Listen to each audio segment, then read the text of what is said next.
Greetings, sentient beings. Standard disclaimer. This is not intended for children. Nothing on my channel is intended for children. May contain adult themes and strong language.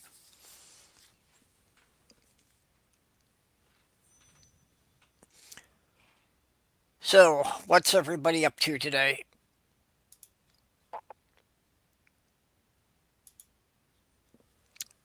Oh, Angie, why don't you come on in? Dave, what are you up to?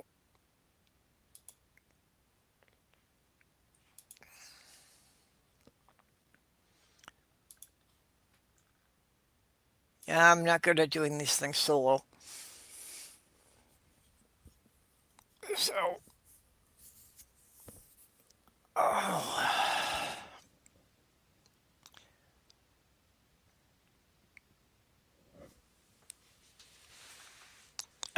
so we're gonna be overlapping streams.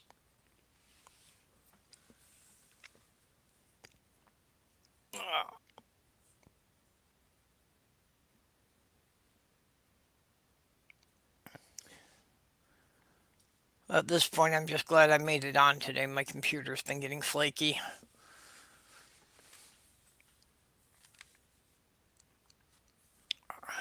So is everybody getting through the holiday stuff?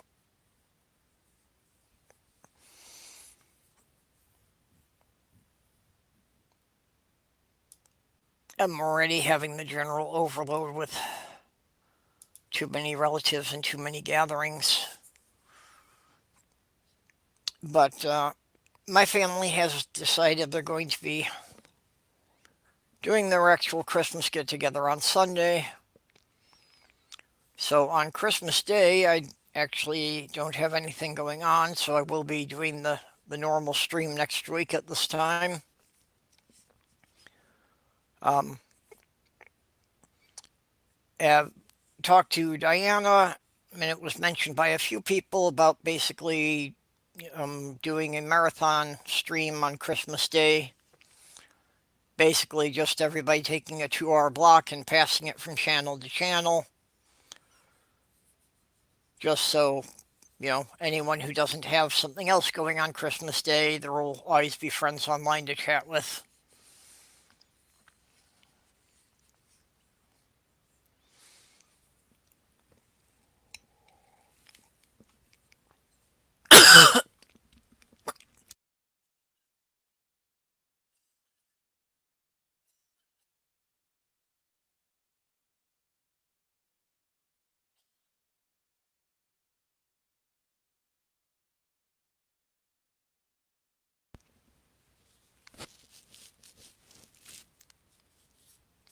Hey, Jags, what's going on with you?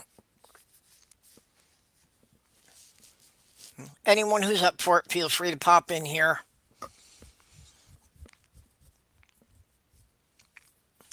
Right now, I don't really have anything good to rant about, so I don't have any monologue.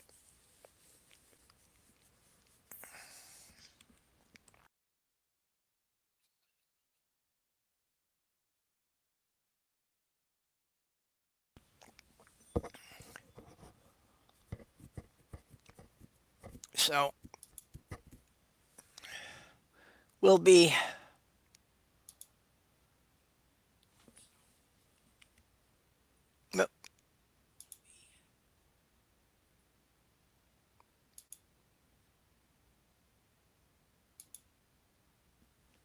There we go.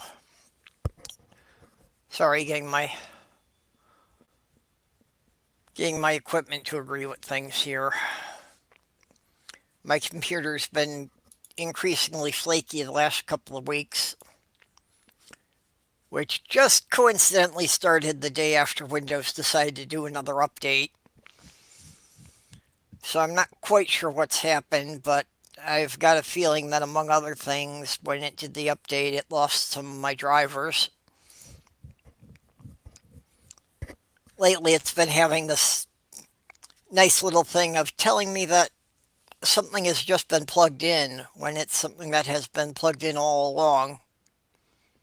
So it means it's like randomly shutting things off and then later deciding to recognize them.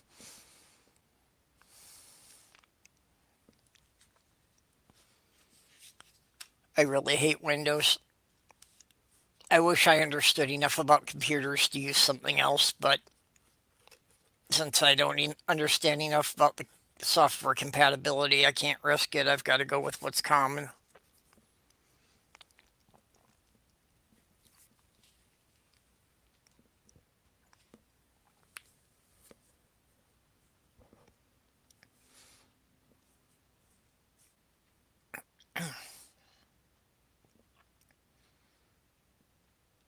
Well, Twitter's always stupid, Angie, but what's it doing today?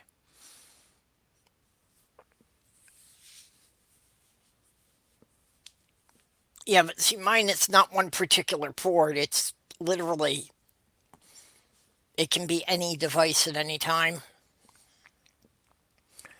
Last night, right in the middle of Diana's chat, it decided it was no longer going to recognize my speakers. So it was, forcing me to route everything to the headset, which I really don't like using. I like having the speakers going instead. And then it just randomly shut down. And when it came back up, it said it wanted to boot from the USB drive. And there was no USB drive.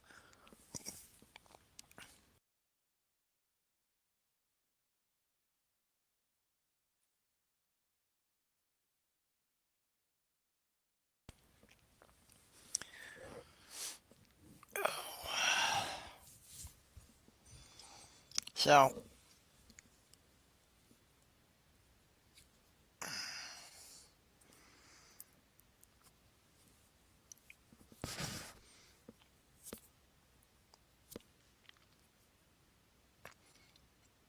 I don't know. I seem to be getting less and less participation with this. So I am considering that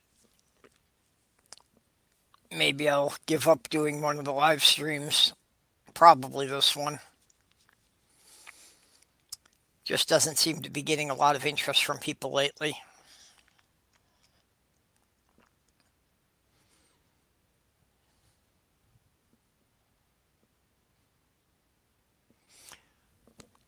Originally, this one was supposed to be timed more for people in Britain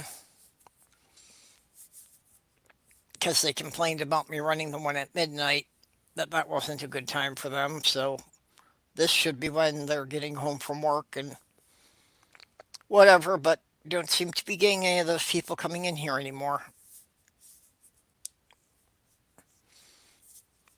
Hey, Dave, got space in here if you want to come in.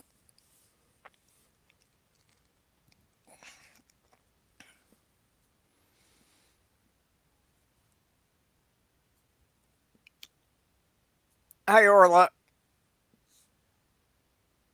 Yeah, starting to get some people coming in now, but I need somebody to come in here and talk to me. Say, I don't have anything to monologue about. Nothing that people care to hear about anyway.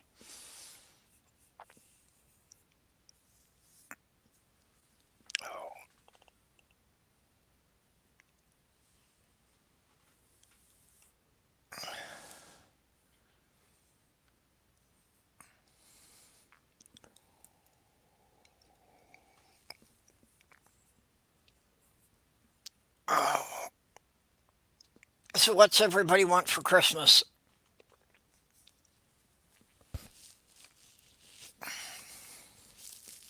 Me, for a large part, I just want to be left alone, but I know that's not going to happen. It is weird, though, that it's like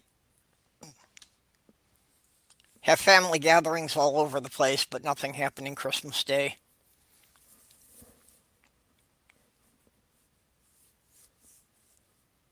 Yeah, that's pretty much my thing. I want it to be over, but unfortunately for me, I know it's not over until at least the middle of January. already have family events scheduled for the first 2 weekends in January.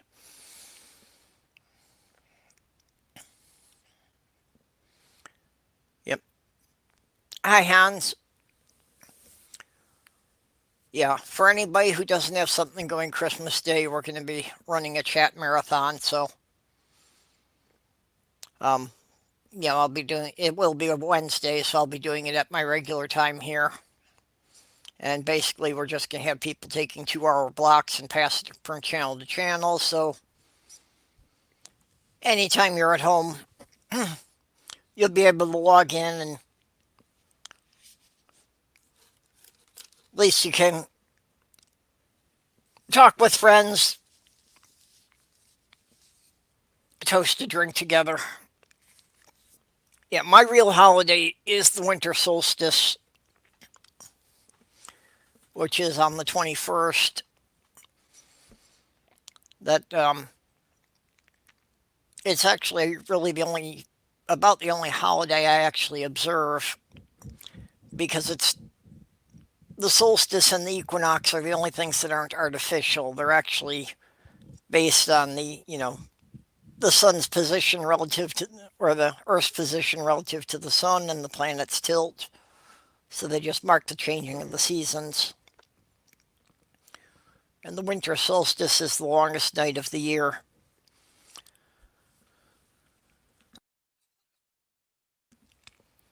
So it's just my ritual on the winter solstice to keep a candle burning from sunset to sunrise. I wish I had a fireplace so I could have a proper fire, but I have to. With this apartment, candles are all I can do. But it's sort of a historical thing of thinking about what it was like for people before we had all the modern conveniences, when we didn't have electric lights. And, the longest night of the year would be pretty scary when you don't have any kind of lights and you're living in a grass hut somewhere.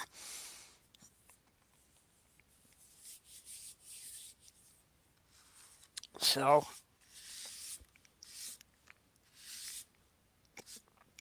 my grandma used to live actually not too far from where I am now, and still a pretty rural area. And she felt it was always important to keep a light going through the night. And there were numerous occasions that she did wind up with strangers who, before everybody had cars, that she'd get up in the morning and find a stranger sleeping on her couch, as somebody who wasn't able to make it home before the storm. So she thought it was important to always have a beacon for anyone who got stranded out there. Kind of strange in this day and age to think about that you'd leave a light on and leave the door unlocked for anybody to come in. But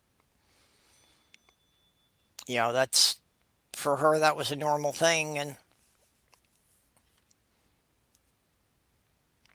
just kind of the culture has changed.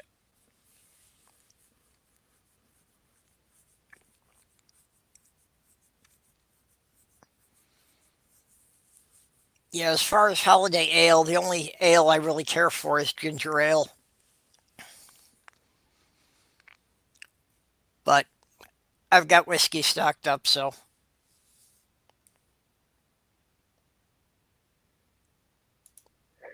Hello, Orla. Hello. I'm just signing out of all my things so I don't buzz every 2 minutes.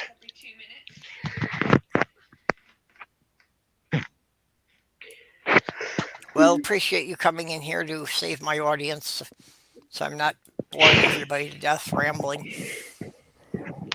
Not boring everyone to death. Yeah, I'm just not good at doing the solo thing, because You know, where I live, nothing ever Yeah, happens. It's just boring here, and I'm not into the things most people are into. I don't know anything about the popular TV shows or anything like that. I gave up on Star Wars long ago. pretty much same. Yeah, and at this point, I hardly ever watch TV.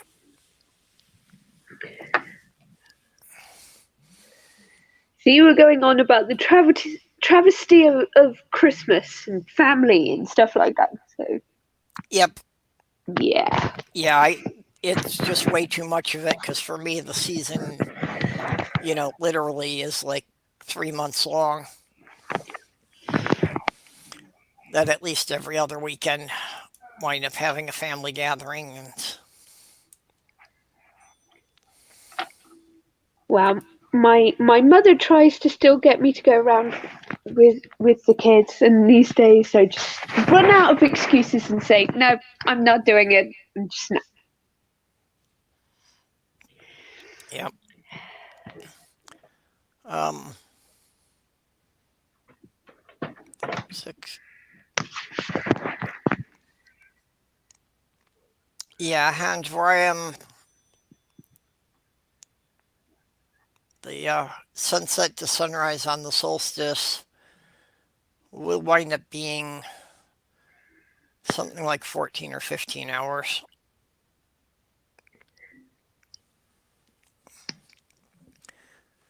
which is still a big improvement. Um, my mother's family actually came from Lapland, which is north of the Arctic Circle. So the village my great grandparents came from,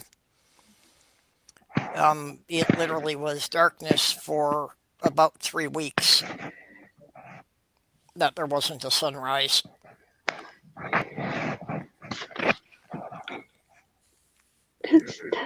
That's quite a period to be in the dark. Yeah, that's I think of that of people who, you know, like really need the sunlight, like you have people with the seasonal affect disorder.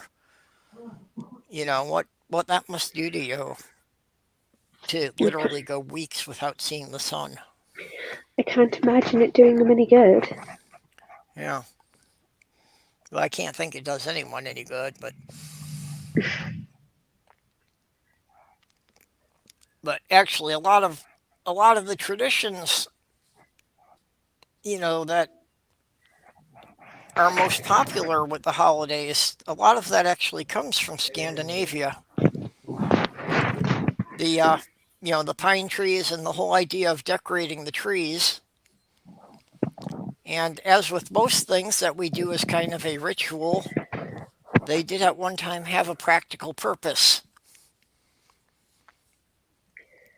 The idea was when you were going through your food and you had things like apples that were going bad, so you really didn't want to eat them, they went and, hung all the half spoiled food out on the pine trees because at least the deer and the other animals would come around to eat them. So it kept the animals close to the village for hunting in the winter.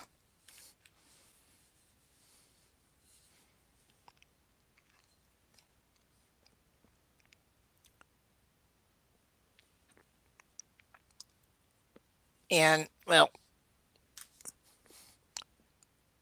small personal rant, the whole thing with Santa and the elves, people have to get their character races straight. That elves are generally human size or even a bit taller, like 6 foot tall, and are Sorry. usually more like tricksters and have a general disdain for humans. Now, the little guys that are only knee high and actually like to help people and have been known for fixing things when no one's around and making toys for children, those are actually the Scandinavian forest gnomes. So the whole thing with Santa and his elves is really because when it was translated into English, they didn't have a word for these little creatures, so they wound up using elves, but it's completely the wrong thing.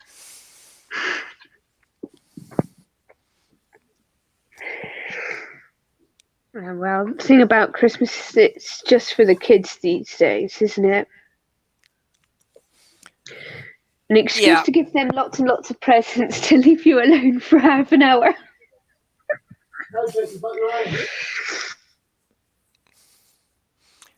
yeah, well, and that's part of it. I don't have any kids, and unfortunately, I don't have much contact with the ones I did raise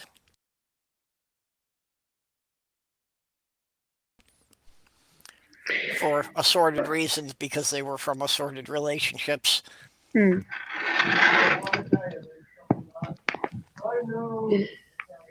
Sorry, it's my son in the background. Yeah, so I am doing my charity stuff. I'm gathering up donations for the Furkins. That my personal charity since I've been living here has been the local animal shelter, and it's a small town, but it seems that with all the stuff we've been donating, that Sloth Girl and I have become one of their largest, non-corporate donors.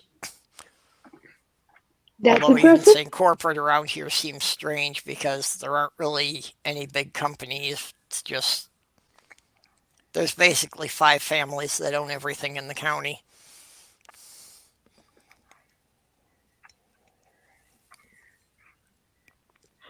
Sure. But this little guy curled up on my leg was a shelter rescue.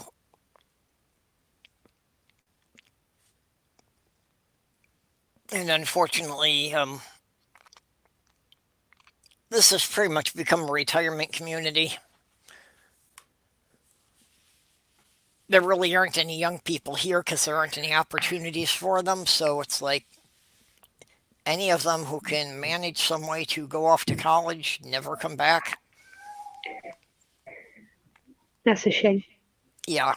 So we've got, very much an elderly population of, just people who are retired. And an all too common story for the animal shelter is just people getting too old to take care of the animals anymore. So, there's nothing wrong with the animals or anything. It's just, you know,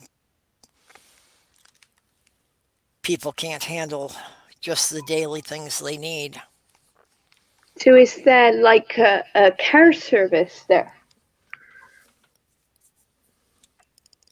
No, there really isn't anything. And, you know, unless somebody can manage to hire kind of a personal care assistant, but most people around here can't afford anything like that anyway.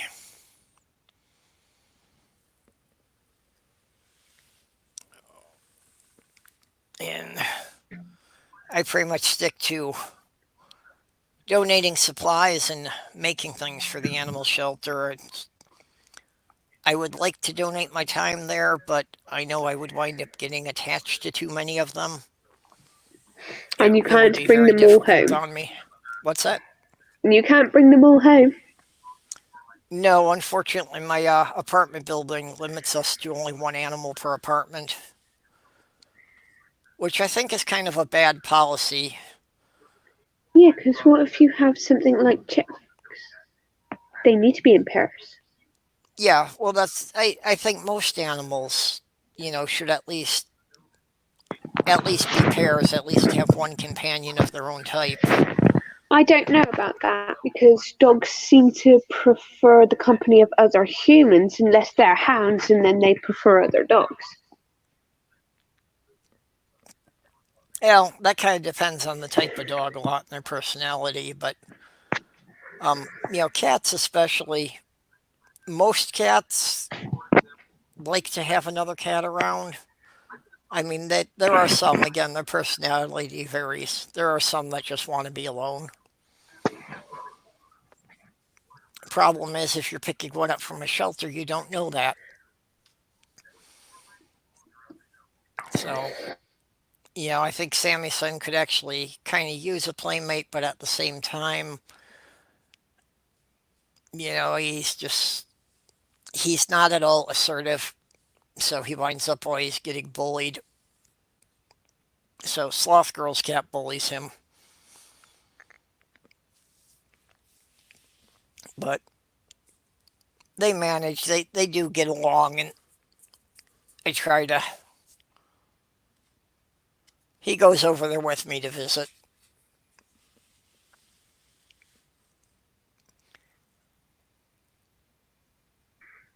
So I am not really helping you much trying to keep your stream going. No, I was just looking at the side stream, and Dave was asking if you're going to have the pain in the arse there all Christmas.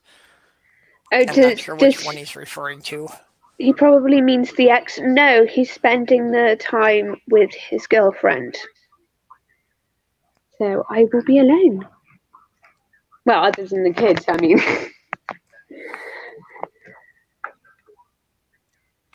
Okay, and Don's saying there was a time when it was illegal to not make ale for Christmas. That's a new one on me. You'll have to give me that. Well, there was a time you had to make ale because you couldn't drink the water without doing so. Yeah. Well, and that's something people don't get the Jewish tradition, the Manischewitz wine, which is like almost as thick as syrup. And people don't get that that was never intended to be drank that way. People that even drink it in shot glasses and that. And it's like, no. The reason that was like that is you were supposed to put, like just like a quarter of an ounce of the wine in a glass of water, just so that the alcohol would disinfect the water, kill off the bacteria.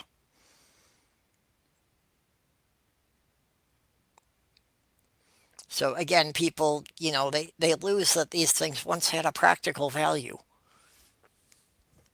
I agree with critical. Beer tastes disgusting. Yep, I agree too. I've never had beer that I could stand, although the part of beer saved us in the day the universe changed. James Burke, it's a book James Burke wrote that they PBS made a mini series out of it. And in one episode of that, he was explaining that basically beer saved Western civilization. Pretty much the same thing, just by making sure that the water was reasonably drinkable, so we weren't have like choleric epidemics every other week. Because they had beer before they understood that you really shouldn't be crapping in the same river you're pulling your drinking water from.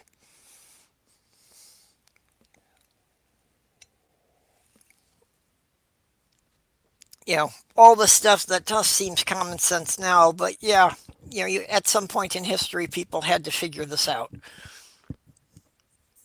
Sometimes they used the long way about. They didn't necessarily get there directly.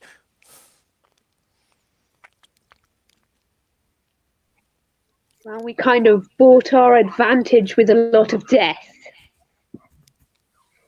Yep.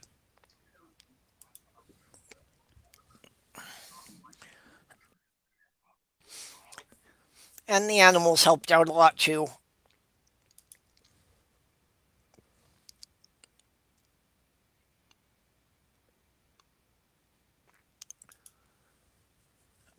That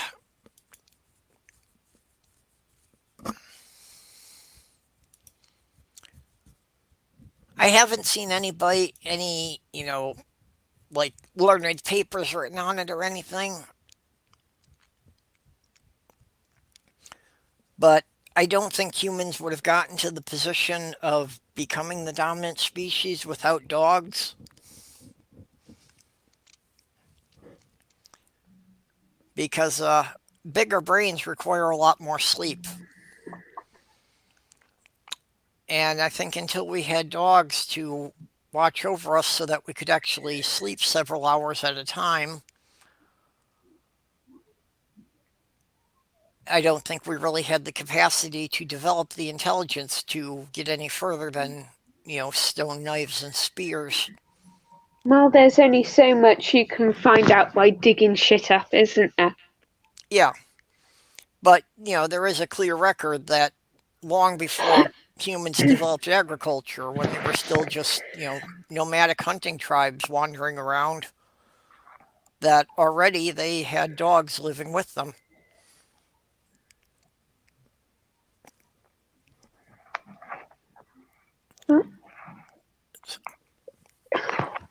And then we have cats. Oh, we were talking about this yesterday that cats basically domesticated themselves. And they pretty much came along with the agriculture. Because when you start storing a lot of grain anywhere, you're going to have rodents running around. So then the cats would hang around the village to hunt the rodents, which is a good thing because without them, basically would have had a lot more of the food supplies destroyed and a lot more people starving to death. Hey, Johnny, what you been doing?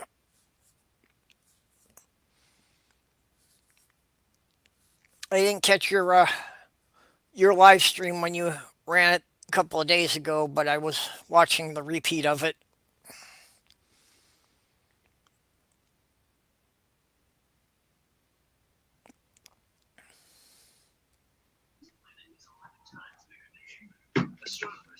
Oh yeah, Dave's mentioning about the second sleep thing that you know we have people, letters and such people wrote just a couple hundred years ago that sleeping through the night was not a normal thing. That people would sleep for 3 or 4 hours and then they'd get up for a couple hours, and it was normal to like go and visit neighbors in the middle of the night because, of course, everybody was up at that time. And then you'd go back to sleep again for another 3, 4 hours. So, people were still getting like the 8 hours sleep, but it was broken up into two blocks and you had a couple hours in between there to do something. And then there's also that thing where you're supposed to take a nap in the middle of the day. And apparently having coffee helps with that if you drink it like 20 minutes before, because then you sleep and it helps you to wake up after a short period of time. I didn't know about that, about coffee helping with that. I've never liked coffee either. Yeah, well, if I'm trying to stay off the fizzy drinks, coffee is generally my main choice. Mm-hmm. Yeah, I just drink tea. Kind of helps when it doesn't really affect you. Well, Yeah, it does. It does if I'm tired, because if I'm tired, then it will help to put me to sleep. So it's kind of useful if I'm having a bad night.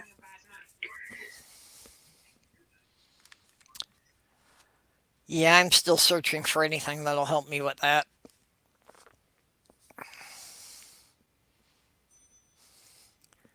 So, Sloth Girl gave me my Christmas present early off of my Amazon wish list. She bought me the backlit gamer keyboard. So basically now it means that when I'm typing at night, I can actually find the right keys. So I won't be miskeying things all the time. So it's one of those ones that lights up when it's plugged in. Yep.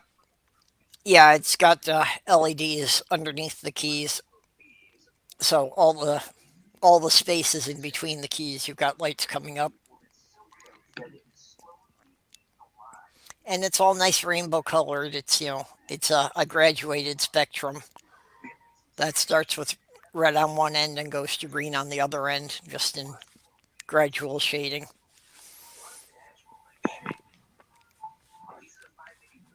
So it's very cool because, yeah, a lot of times I'd be typing at night and I can't really touch type anymore because I only have one working finger on the right hand. When I could actually touch type, I didn't really need to see the keyboard, but when I have to keep jumping one finger around, I keep getting one row off on things, and so constantly mistyping and the spell checker trying to correct things. So let's not get started on spell checkers because they're awful, especially if you already have an issue with spelling, like being dyslexic or something. You Yes, don't know just how frequently I have to check Google for the right spelling. yeah, thank you. I have to wind up doing that constantly. It's like, yeah, when I misspell something, it's not going to be just one letter off. So, yeah, a lot of times the suggestions the spell checkers give me are just completely worthless, or it just has no idea what it was I was going for. You know what has helped me? It's if you have text speak and it can read your accent. If you use it for individual words, the ones you have trouble spelling, most of the time it can pick it up. Yeah, I really haven't used the text to speech thing. I'm looking for a good one, but again, I'm broke, so it's like trying to find one that's functional and not expensive.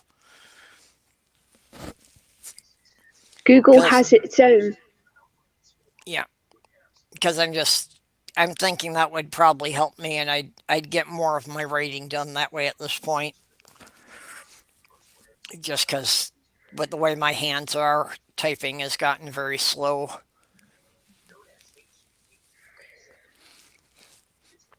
But the text speak can be rather irritating by itself because if you get into the habit of using it all the time, you might not notice when it's picked you up wrong and you have to say full stop or apostrophe for it to do those things. Yeah, and that's part of why I haven't really gotten to it is I can anticipate a lot of those problems. So I'm sure there would be quite a lot of editing involved when I try to write things that way, but I need to try it and see if the process is any faster.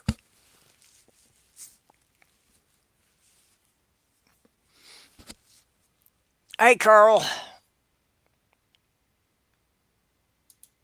Oh, and Don doesn't have a wrench. There we go.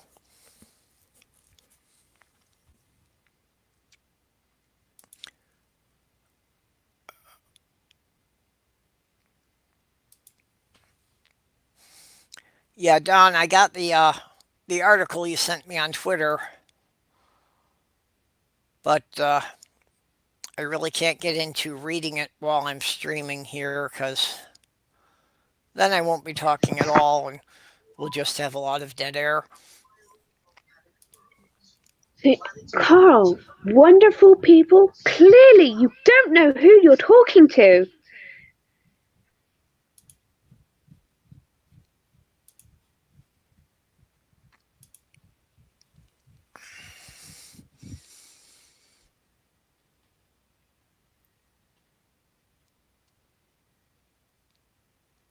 Hamilville feeling sick and need to rest. I hope it's nothing serious. Of course, it is flu season. A lot of people down with that. Hey, bub. Yes, but Orl is a useful monster. We're working on my list of people the world would be better without. Yes, I only eat people if they're bad or annoying.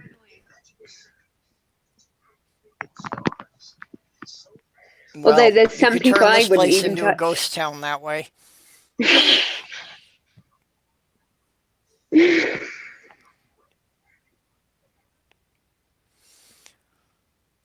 Oh, that's why I was getting so scared when my computer was flaking out. It's like, this is literally my only connection with civilization, my only opportunity for any intelligent conversation.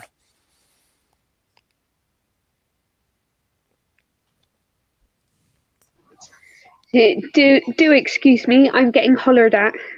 Yeah. Yeah, the weather here actually hasn't been too bad.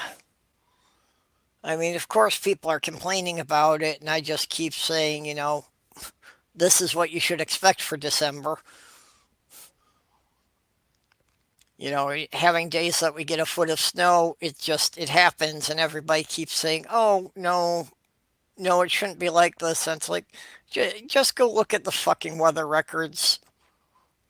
This is perfectly normal, average weather for this area.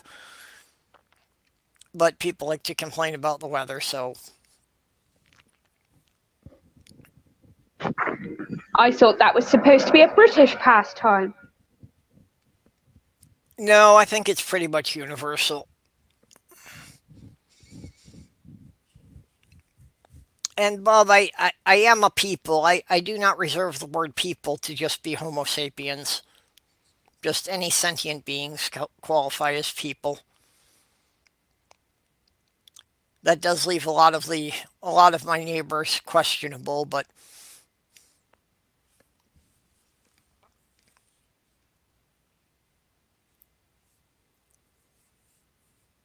okay. Orla Bub's asking if you're likely to eat him. Maybe.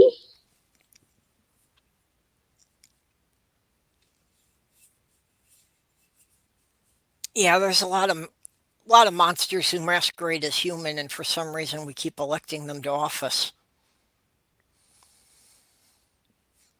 Oh yeah, Bub, by all means, come on in. I'm basically just rambling pointlessly here because I have nothing really to talk about.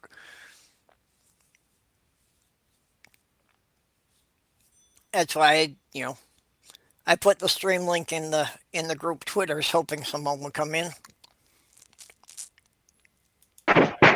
Hey Orla, Hello again. I was wondering why you had dropped out. I probably hit it by mistake. Yeah.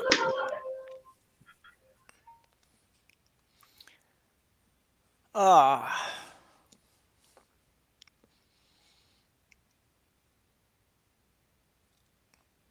Yeah, politicians are like diapers. They need to be changed often. Mark Twain had a quote to that effect.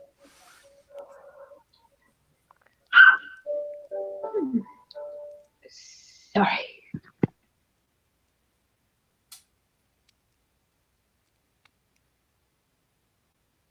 Well, I'm not sure about Orla's method. Oh, there's Bub. Hello. Hey, everybody. I'm not sure about the way Orla eats people, but most of the people I've eaten seem to have been pretty happy about it. Whoops. I might have forgotten to mute the thing. Yep. Yeah, we all do that.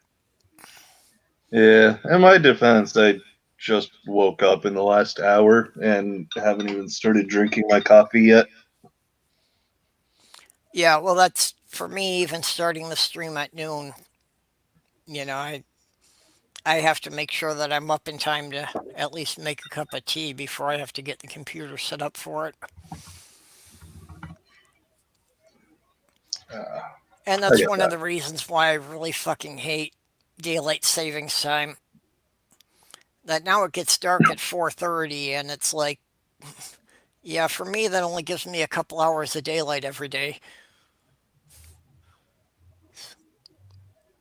I am not a morning person at all. Yeah, neither am I. Me Oh, either. I right. mean, if I had the option, I would be nocturnal, but I have to time everything around schools and stuff like that. Well, that's just no fun. Yeah, well, because of my erratic sleep, I have no consistent patterns at all. Although, for the large part, I tend to be nocturnal. It's more peaceful at night. There aren't as many people to bug me. I think a lot of that pattern did develop when I was growing up because I distinctly remember a lot of times that hearing my father getting up to go to work meant it was time for me to go to bed.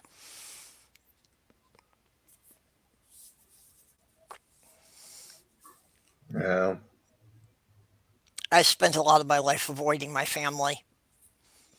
I used to climb out the second story window and climb down the tree in the backyard. That way I was able to go weeks at a time without seeing my father. Any particular reason that you were that extreme? Well, we'll start with that he was an abusive alcoholic. I could go on Nope. from there, but Yeah, that's enough. You're Yeah, fine. it's a pretty good reason there. Yeah. Oh,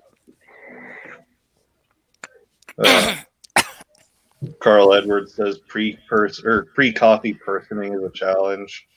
I'll tell you exactly how much of a challenge it is with me. Many years ago, when I was still in the Air Force, uh, I, I was waiting for guard mount to start. It's how cops in the Air Force start their day. It's just like briefing you on what to expect for the day. So, and I was talking to this person who turned out to be one of those morning people, and at 5 in the morning, this person acts like they've been awake for hours and is just jabbering away in my ear. And I get Did to you the point murder where them? I get to the point where I just can't take it anymore.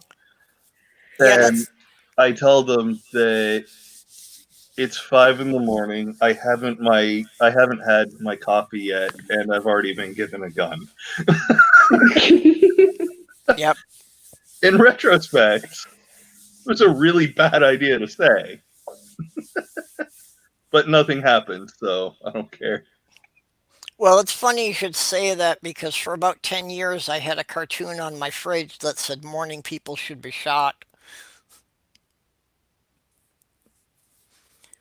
One of my main problems with morning people is it's like they seem to talk faster than I can listen.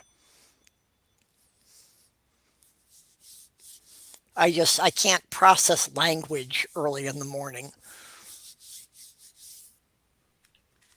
See, apparently, another freaking atheist fits that description. Quick, mute him. Weirdo. As in a morning person. Yeah, Morning people frighten me. that's How okay. the, I'm pretty how the sure he's fuck do you Canadian, so operate? So he's forgiven.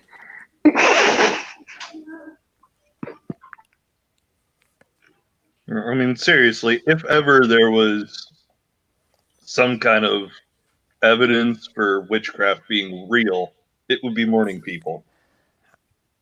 They are witches and they should be, burned at the stake. Speaking of steak, I'd like a steak yeah. tonight. Yeah, I've always considered good morning to be an oxymoron. If I'm out of bed, while it can still actually be called morning, the day has little prospect for turning out well.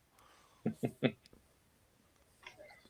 that's Yeah. that's why I never say good morning. It's just morning. It's a statement of fact. Yeah. Well, if someone says good morning, are they saying it is a good morning, or they're wishing you a good morning, or are you having a good morning? I would say it depends on the inflection in their voice, but if it's in the morning and I'm, awake against my will, which is the case 100% of the time when I'm up in the morning, I can't really pick up on vocal inflection. Yeah. I can barely process the fact that I'm standing on my feet. Yeah, well, that's what I mean. I can't process language in the morning. People are throwing words at me, and it's like they're kind of bouncing around searching for meanings, but it takes a long time to get there. Sounds In about most right, cases, honestly. if I'm up in the morning, it means I haven't gone to bed yet. And actually, the last couple of weeks, I've done that repeatedly. That I just decided it was easier to stay up until 9 o'clock in the morning and go to the post office and the bank and all that stuff rather than trying to get to bed to get up at an hour while these things would still be open.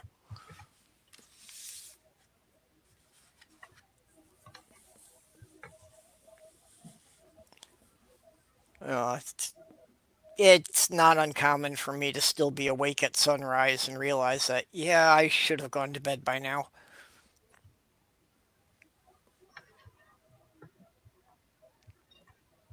But see, I don't have any kind of internal clock that tells me when to do these things.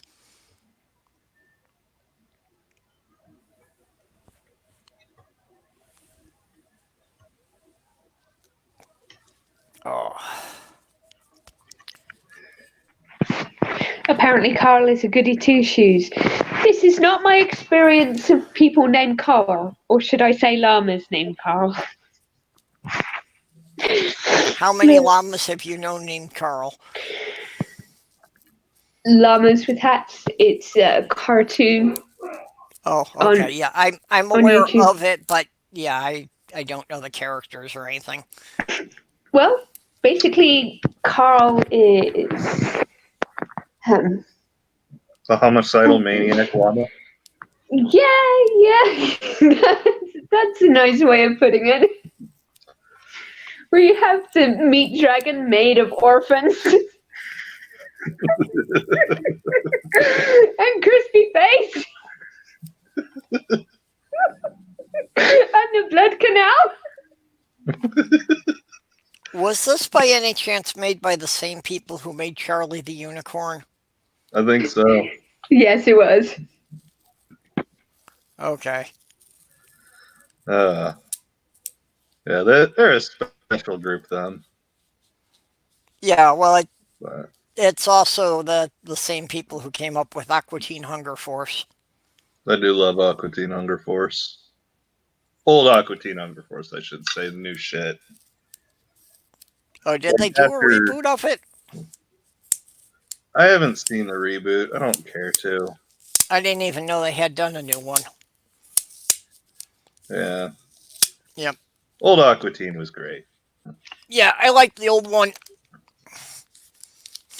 It was also interesting in the beginning because it's like in the beginning it was almost like a Kenny thing. It's like how many times in the first season did Carl get killed? But then they did just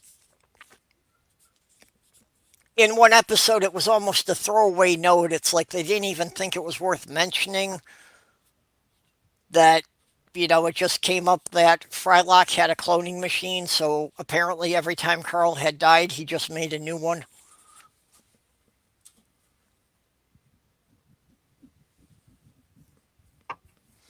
And for some reason, I'm thinking of the I Want Candy episode. Yeah, the one with MCP pants. Yep. Shit. Yeah, because he kept coming back from the dead too. Well, I mean, it wasn't because Frylock was cloning him. It was because No, Satan no, it's kept just bringing him some back from kind of hell. eternal spirit. He came back in a new form each time. Yeah, it was like a demon or some shit. I don't know. Either way, it was funny as hell.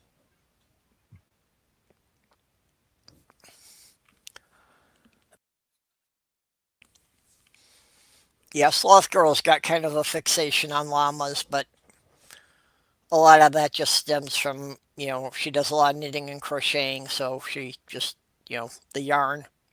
She loves the wool.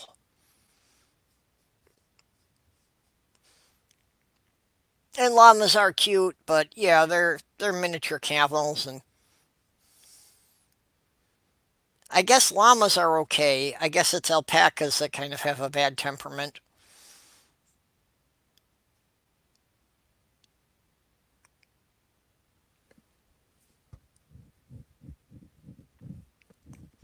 But basically, llamas are just mountain camels. Mm. So I managed to get myself into excellent. I managed to get myself into this Twitter thread earlier. Um, and I don't even remember what the hell started it. Oh yeah, something about people burning in hell or some shit like that. And I said I interjected and said it was, or one version of hell I'd heard was that heaven and hell are in the same place. It's just the people that are suffering in hell or um, just being burned by God's presence. I mentioned how silly that was. And this person, KY conservative, I'm not sure if they're saying Kentucky conservative or if they're saying that, they use KY jelly regularly and it's a strange form of product placement. Went on this tirade of tweets and just made claim after claim about, oh, you'll be sorry when you find out Jesus is real. It's like, no, no, I really won't. No, I won't be at all, actually. And it's like, yeah, it, the way the Christian heaven is described is I want actually an nothing to do awful with it. lot like how the Vikings described hell. Helheim was there's no demons or lava or torture or any of that stuff. It's just described as an eternity of mind numbing boredom. Well, to And be isn't that what the fair, there Christian are heaven two would be? parts of hell in the North Space. It, there's the one where they're supposed to build this massive boat. I forget the name. And then there's the other part, which is supposed to be Helena's Hall, where people who haven't committed any wrong spend their afterlife, but they haven't really earned the right to go anywhere else. So, Yep. Yeah, well, you had Valhalla for the warriors, but that was kind of an elite place. So, yeah, if you were just like a farmer or a craftsman who hadn't done anything noteworthy, there was a kind of in between state where Well, you weren't being punished nothing, for anything, but you hadn't earned any kind of reward. nothing noteworthy except feeding the warriors that get to go to Valhalla. well, it's not Um, just Valhalla. There's a place where you could go if you were scholarly, and somewhere else that you could go if you died at sea. I think there's supposed to be something like 7 halls altogether. Yeah. hmm. Yeah, I've really only heard of Valhalla. I wonder why that would be the case. Yeah, well, that's generally the one most people hear about. Yeah, you can blame Marvel for that one. Well, Well, certainly yeah. Marvel popularized it.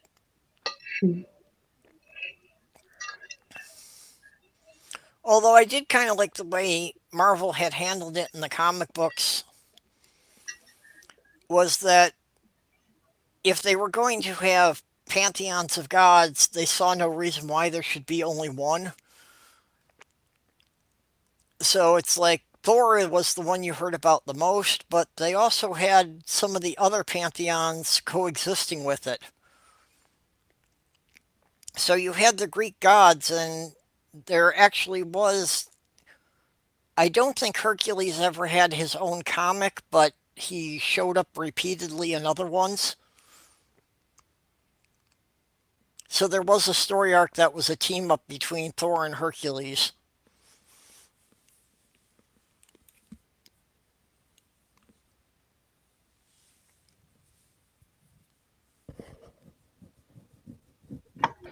Yeah, maybe that's where ancient aliens got their idea for, Oh my the god. gods being aliens. It's not just Asian aliens. One of the reasons I fled Facebook is all the groups and people would post shit about all the pantheons actually being aliens who have visited Earth and have helped us, and go into long, detailed rants about it. It's just no, I can't do that. Yeah, well, unfortunately, most of those that I've read in the last 10 years are people not realizing that what they're talking about is Stargate.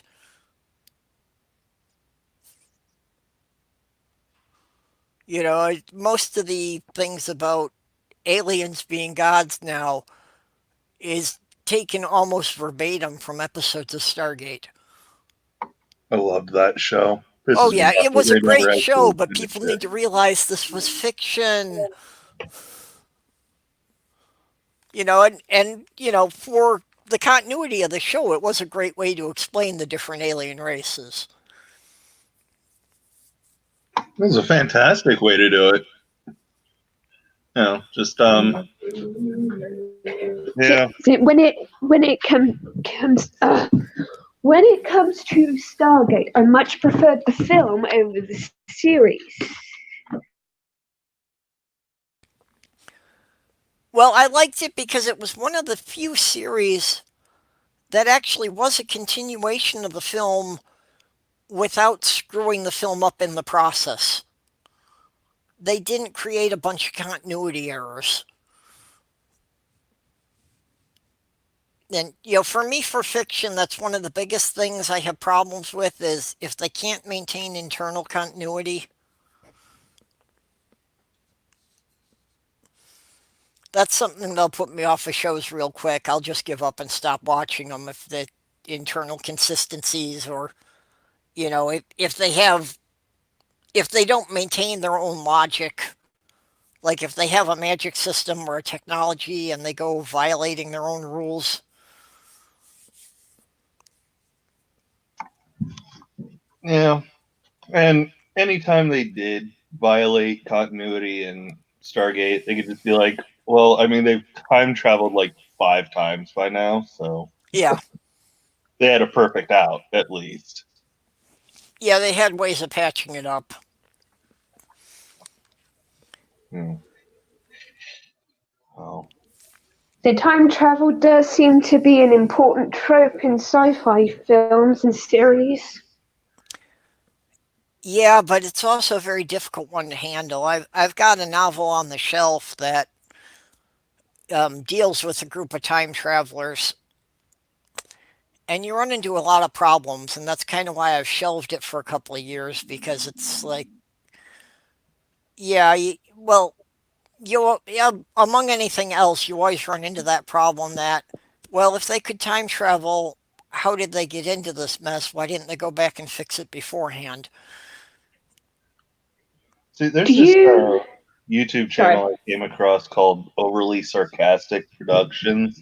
Yeah, I follow that one. Yeah, I love it. They talk about different tropes in movies, TV, and literature, and one of the ones they tackled was time travel and how it's so difficult to pull off correctly. It was a great episode. There is one example I know where they managed to do it quite well. Deep Space Nine, when they did the Trouble with Tribbles episode, where they actually went back in time on the Enterprise. I never saw that one. I didn't really follow DS9 past the first season. Yeah, I don't really follow Star Trek. Yeah. So what exactly was the trouble with Tribbles? Well, when it comes to tribbles, it's a case of they multiply really fast. They're basically born pregnant. They eat all the food. So they're quite a nuisance. They're cute though, so they kind of endear themselves to any sentient being, unless, of course, they're Klingon. For some reason, they don't like Klingons. Yeah, well, they're Klingons. You're not supposed to like Klingons. Well, not in the first series. But as you had the Next Generation and then Voyager and Deep Space Nine, they became an important ally. Yep. That's one of the problems that Star Trek really faced, is that they managed to kill off any enemy. Now, I don't mean literally kill them. I mean, like, Klingons became friends, Romulans became tolerant, they destroyed the Dominion, they made friends with everybody. Yeah, Yeah, not didn't the much Borg difference become a- between Starfleet and the Borg. They just assimilate everyone they come across. I would say there was a little bit of a difference in the way they accomplished that. Yeah. But speaking of writing channels, drop a link in the side chat for another one I like called The Artful Narrator. And that particular episode is one he did on the trope of the time heist. The idea of characters going back in time deliberately to steal something. That's in response to Endgame, isn't it? Because they did the. Did I just spoil Endgame? I didn't see Endgame and I Hmm. wasn't intending to, so. I enjoyed it. Then again, when it comes to cinema, I'm pretty well able to suspend a lot of my disbelief. Yeah. Not always, but No, I can have a huge suspension of disbelief as long as they remain, consistent within the universe they've established. yeah. There was one movie I watched a while ago. The movie Lucy with Scarlett Johansson and Morgan Freeman. I know of it, I haven't seen it. Yeah, well, basically, woman gets abducted by drug cartel to be used as a drug mule. Mm-hmm. Um, she gets beat up by one of the guards. The drug bag bursts in her body. Her body begins to absorb the drug, and it basically becomes like a limitless kind of thing, except she uses the world very literally as a touchscreen and slides forward and backward in time that way. You know, but that's Sounds not even the thing interesting. I had a real problem with. What I had a real problem with was Morgan Freeman's character saying that bullshit line, "We only use 10% of our brains at any given time," Oh, despite that nonsense being roundly debunked. yep. Okay, you've established the universe we're in for this film as the universe we're in, just with this drug in it. I can suspend my disbelief for a lot, but not that. That thing about only using 10% of your brain is so thoroughly debunked at this point that it's even refuted on Teen Titans Go. That's pretty Well, bad. you done fucked up when a kid's show's correcting you. Yep. Here's another writing channel. Um, if you like certain overly sarcastic, you should check out Terrible Writing Advice. It's I just love overly extremely sarcastic. sarcastic, going over the tropes of writing. Absolutely love overly sarcastic productions. I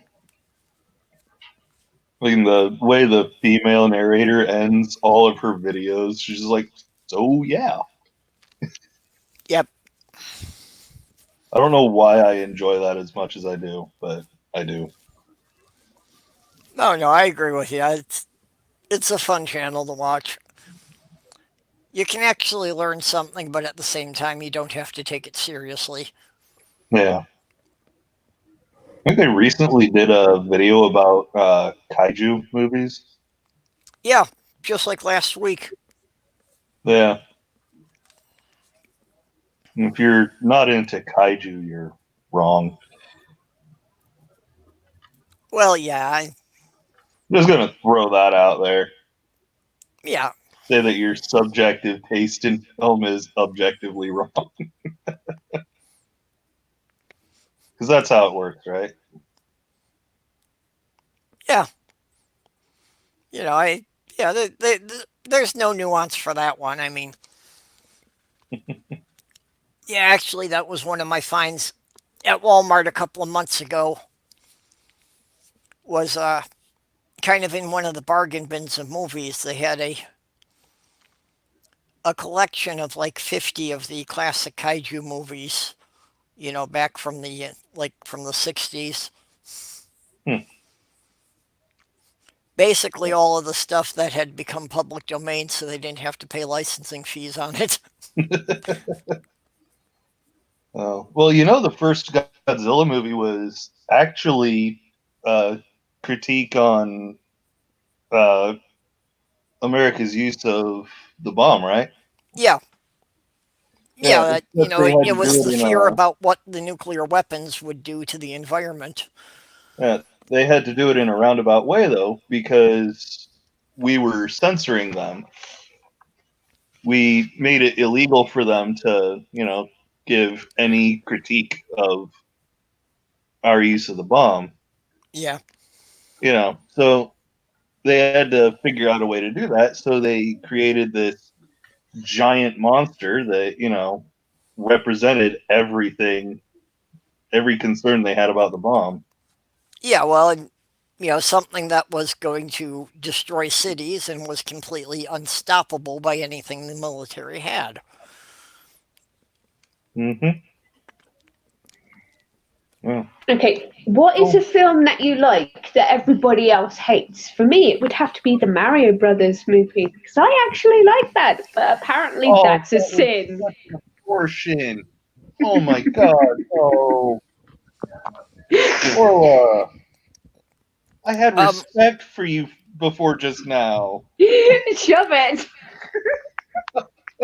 Aside from the Marvel Universe, virtually anything that started out animated that they made into live action was a mistake.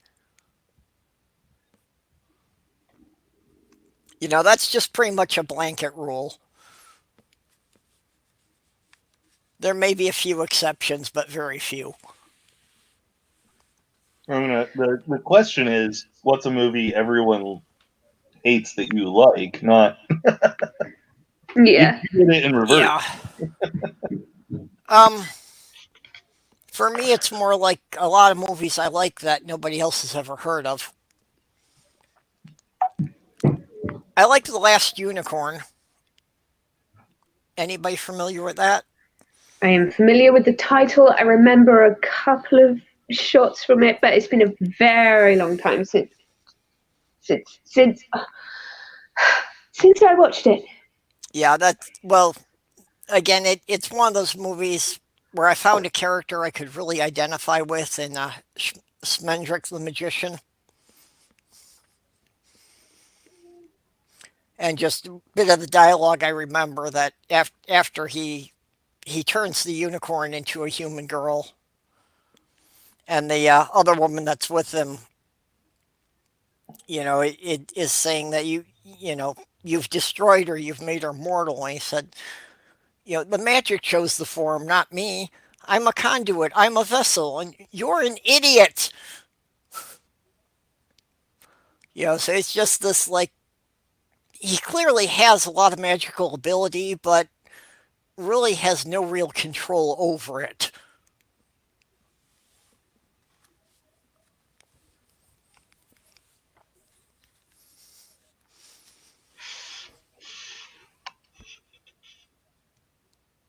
Oh. Hmm. Yeah, Yeah, most of the movies I really like tend to just be obscure things. I'm trying to think of a movie that I like that everyone else seems to hate, but nothing's coming readily to mind. Yeah, nothing's really coming to mind for me either. it for me it's mostly just a lot of the things that were like insanely popular just from the previews. I could see flaws in them, so I didn't want to bother with them. I mean, if I could see inconsistencies just in the previews and the stuff building up to it, I knew I wasn't going to be able to enjoy it.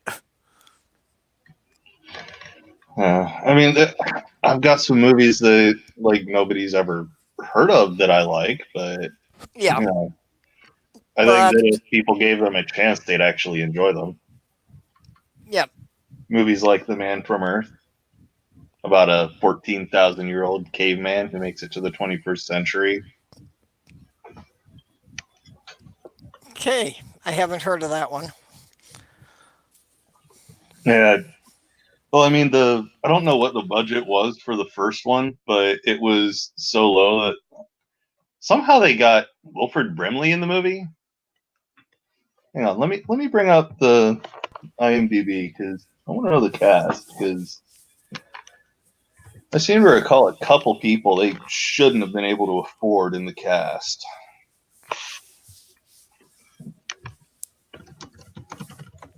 Okay, Glober Mom says she liked Super Mario Brothers movie. She found it campy but entertaining. Now, see, I can get into campy movies if the actors realize it's campy and they're not trying to take it seriously while they're making it.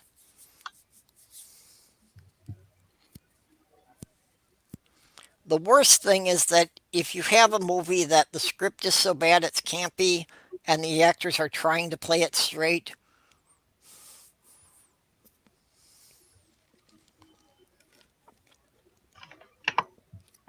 Okay, so I've got it up here.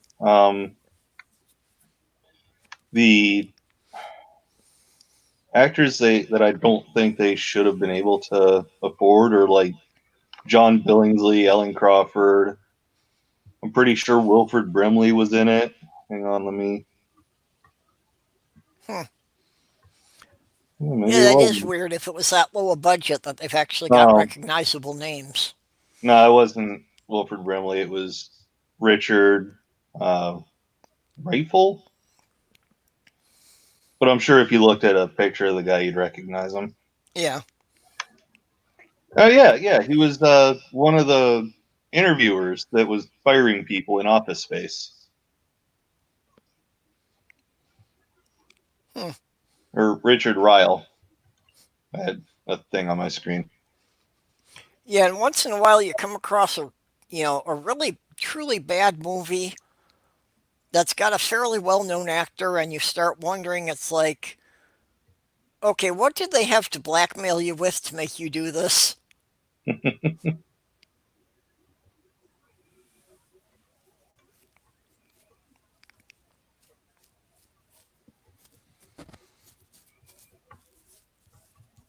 Oh,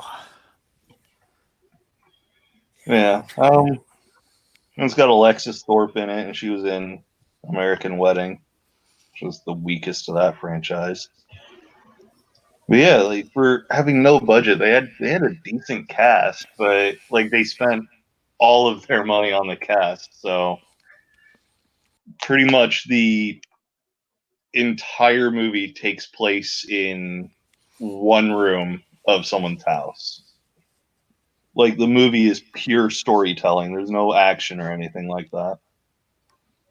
okay, I can see why a lot of people wouldn't care for that, but I could find it entertaining. Well, a lot of people are dumb. Yeah, if they got a good script, though, that can be good. It's got a fantastic script. I mean, shit. The story from start to finish is compelling. Yeah, well, one I liked that I think most people didn't was Bicentennial Man. I enjoyed it. It's not something that I'll go out of my way to watch again. But like if it's playing and there's nothing else on, sure. Yeah, well, it had slow periods, but it had a lot of good stuff in it. Hmm. Unfortunately, it was one of the many movies that just because Robin Williams was in it, They build it as a comedy, and it was never intended to be. Yeah. No, I mean, like, Bicentennial Man did cover a lot of futurist ethics. Like, how are we gonna treat robots and androids and shit like that? Yeah, It covered a lot of different things. yep. And that's what I liked, and it's a question I deal with a lot with the science fiction I write. Is how do you define what is a person?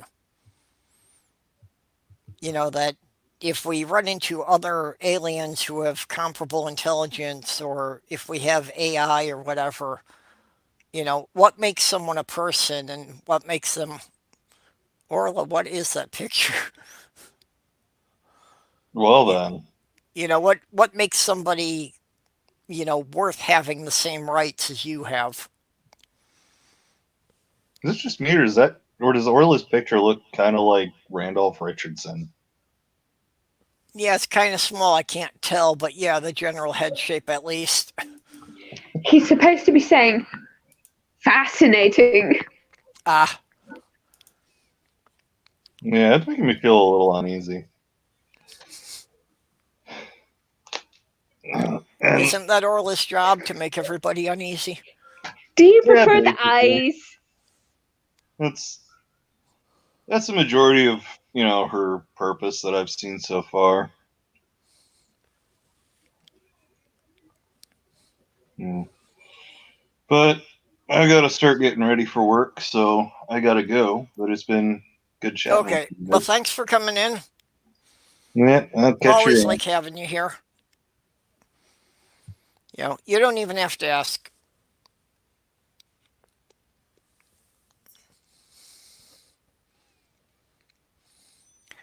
Yeah, AI was another interesting one, dealing with the general topic about if we manage to create robots that have self awareness, you know, what's the morality questions involved about them having to have human rights?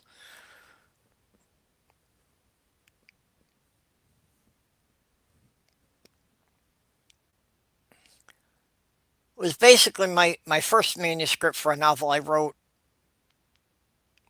Pretty much came out to be a whole kind of string of more or less short stories that were all just introducing different creatures and kind of asking the question, okay, does this qualify as being human? If you're not going to define human as being a species, but just, people being a sentient beings.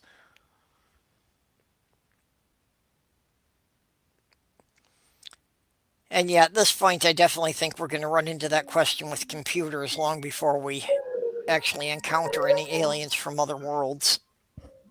Yeah, but how do you define sentient? Because plants can technically be called sentient.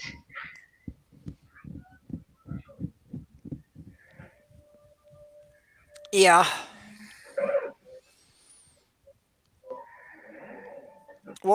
damn it, I was trying to think. In Star Trek, they laid out three criteria for sentience. It was intelligence and self awareness, and now I can't remember what the third one was.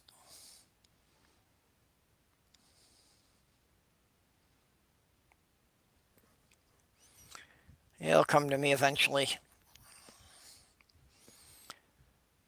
But yeah, that's one of the things, like you say, they're realizing that even plants are a lot more self aware than people had thought.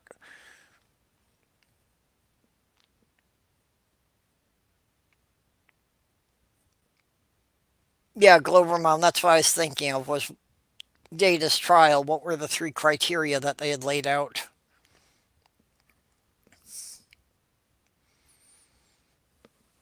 Glover Mom, do you want to come in here and join the chat? I could send you a link on Twitter if you're interested.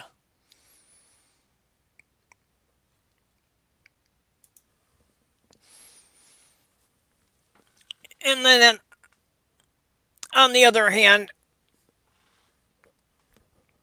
I run into a lot of stupid people that I don't know if they qualify as being sentient.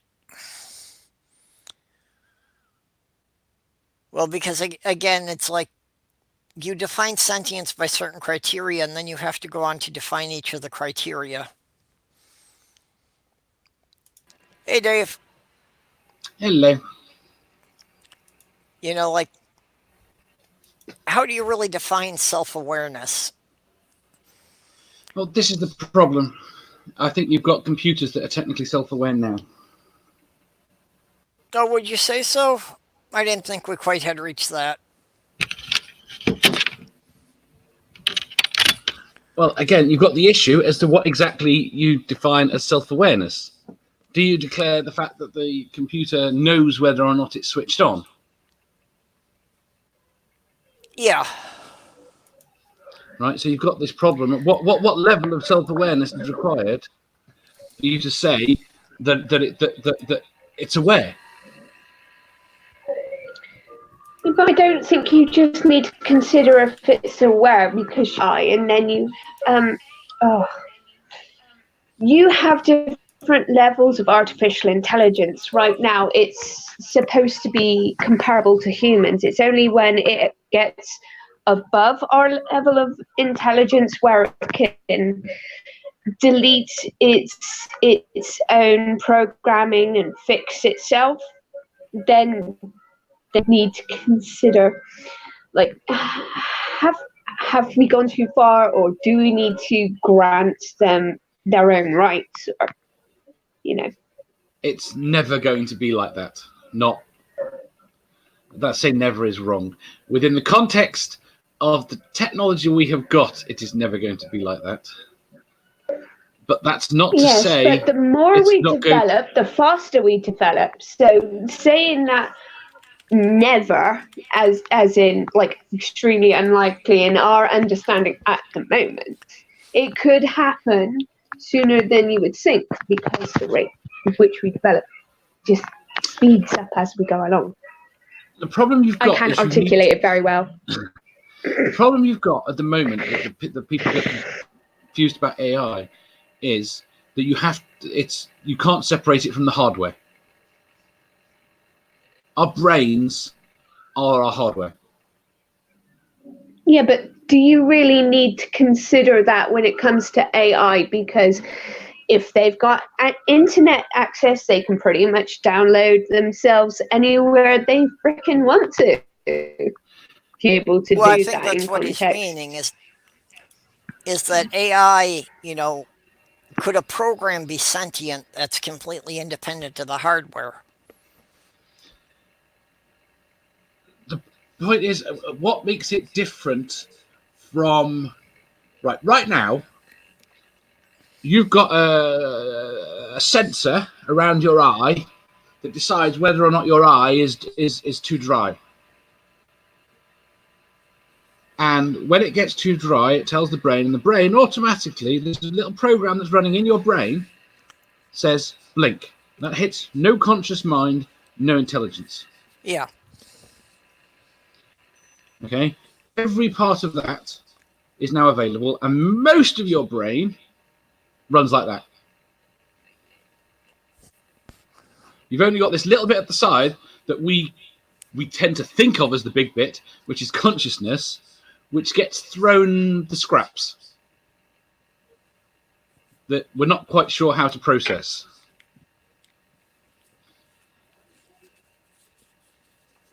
And how the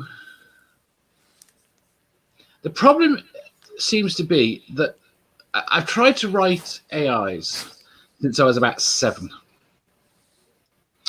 And the AIs they talk about now are basically just black boxes of machine learning. They're not.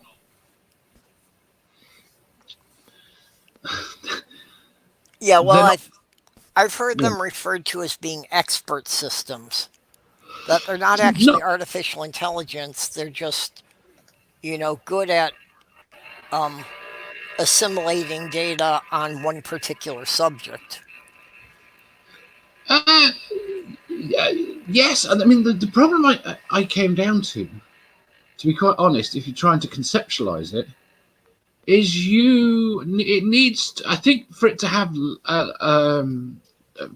life, for it to get to the point where we're talking about it, like, it has to have needs, and it has to want, be compelled to fulfill those needs,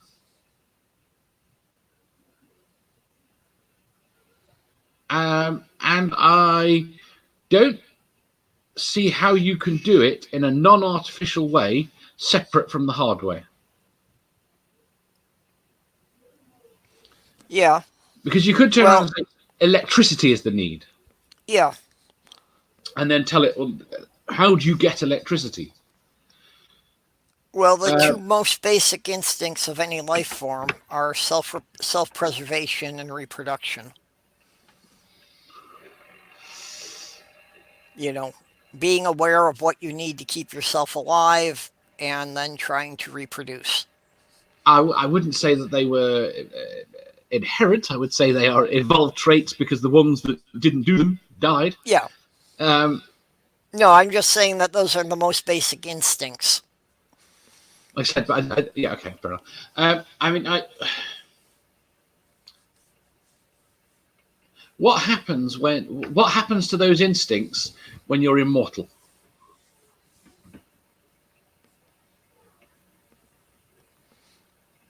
Yeah. I've wondered about that too, and I think immortality would be something of a trap. Because if you don't really have the need to keep yourself alive, if you can just take for granted that that's going to happen. I think our brain, the way our brains work, I think we could deal with it. I think it would take 2 generations of people killing themselves off, probably having kids and then killing themselves off. If you look at, even if you just look now at our society and how it's normalized things that were considered quirky, even only a couple of decades ago. Yeah. I think we would be able as a society to adapt. And obviously AI wouldn't have that problem, might not have that problem, because it would start out with immortality anyway. Maybe you have to introduce death, but then you're back to the hardware software problem. I've seen people say that it's got to be able to edit itself, change itself. But if it can change itself, it can remove its impetus. And any other impetus other than electricity processing, I don't know. I can't work out a need that it would want to fulfill. No. It would only ever be needs we give it. Mommy, I love...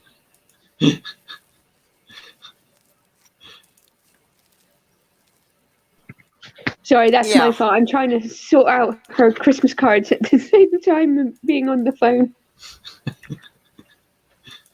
Yeah, like I said, the most basic need, is survival. If you can't keep yourself alive, you can't really think about anything else. But survival is only relevant if something's trying to prevent you being, and there is something you can do about it. Well, survival goes into what you say about needs. It's like, in order to survive, you have to take in some type of food or energy. So that's where it has to start. Is how do you get the energy to continue functioning?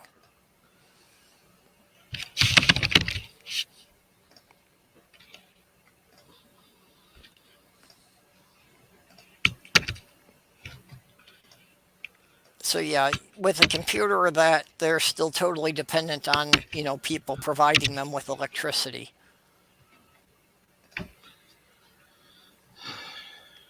Might get to be more of a question, if you've got a robot, something that can, at least move around and connect itself to a power source. I'm definitely more intrigued by the idea of robots, whether or not a robot could gain, you could classify as AI. And the problem is, I do think that we might end up, the one thing we might end up with is we might end up with an internet that exists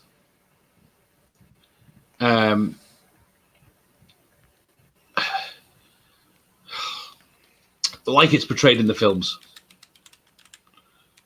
where there is an environment within it that something is of value.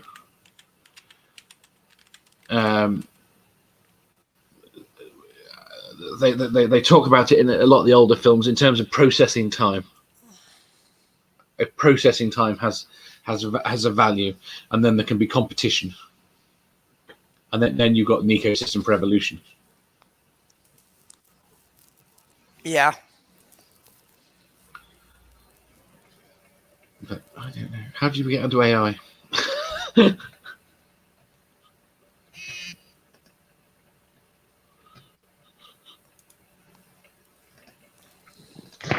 Ha! For once, that wasn't me.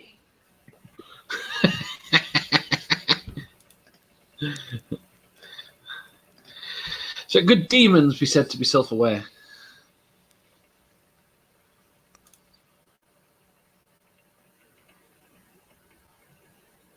We lost You lost purple. Purple.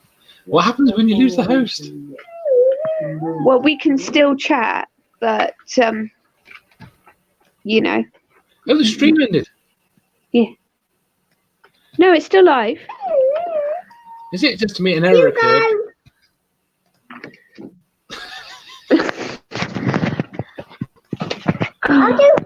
Sorry. Okay, I see us.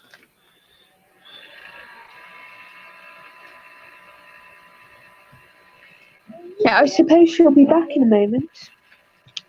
I have to hope so.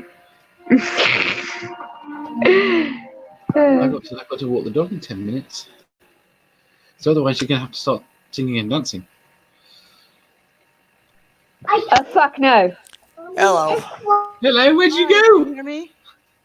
Yeah. Hello, Blaberman. Am I loud or low or what? You're Slightly quiet. low. Okay, hang on.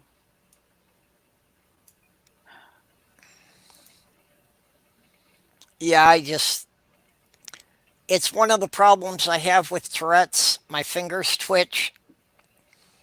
So sometimes I hit the wrong button, and that time I happened to hit the mouse button just when it was in the wrong position and it closed my browser. Do you know what? As I've gotten older, I've got something where I click things I don't mean to. And I'd love to blame something, but all I've got is age going for me on that one. I just randomly click things. And I'm very much, it's my hand doing it. I don't tend to.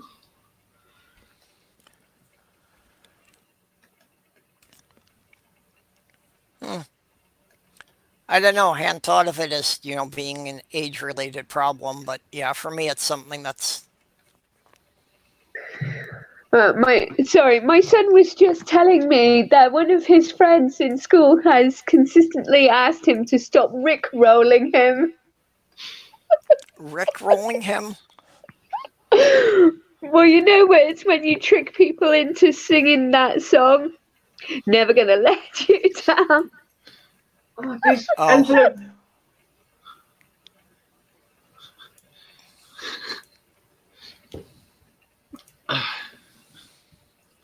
I'm going to have to cut that now and use that to rickroll people. Yeah. Oh. Oh.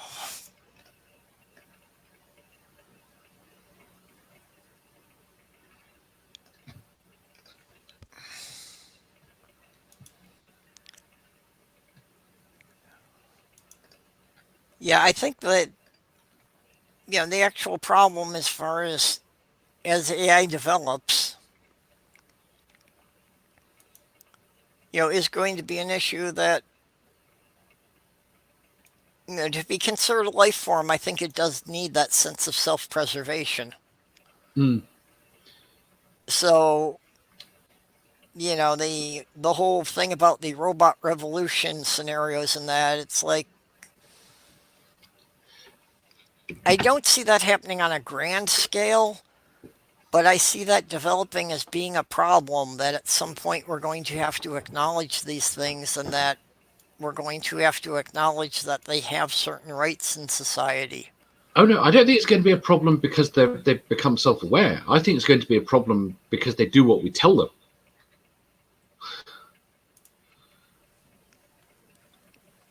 I think we are going to give them a set of. I think we're going to give an AI a set of rules, and it will follow them out. It will. It will. Have you? It's talked about a lot. The paperclip factory.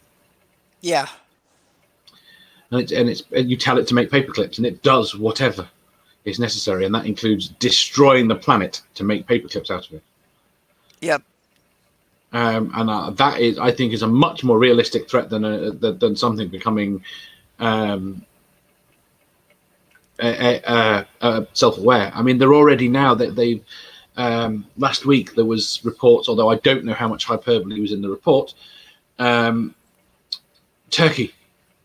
It has put in orders for armed drones. So an 8-propeller drone, so that can work at just above head height. That fires bullets. Yeah, well, that's especially concerning the ones for military applications. Right, but the point is that you can't. You abstract out at every level. So you will have a drone, and you want that drone. You don't want to have to fly that drone. All the propellers, you start off with how much power each propeller has, and then you think this is really hard to fly. So you then put that over to a software that controls that says we're going to keep this level. Right, and then you try and fly it. And you try and fly it. It jerks around like nobody's business. Trying to fly a drone like that is terribly difficult. Yep. So you say, right, okay, what we'll do is we'll just tell it where we want it to go. And at each point you're abstracting out, and at each point you can introduce, I want to say errors, but errors is the wrong word because it does exactly what you say. Yeah. And you end up with something that you're abstracted out far enough that you can tell it to don't let anyone pass this position. Mm-hmm. And all of a sudden, you can't approach that anymore. Yeah, what happens when you get to the point of having a robot that has human intelligence? How do you teach it morals? Well, the problem is there are no such thing as morals.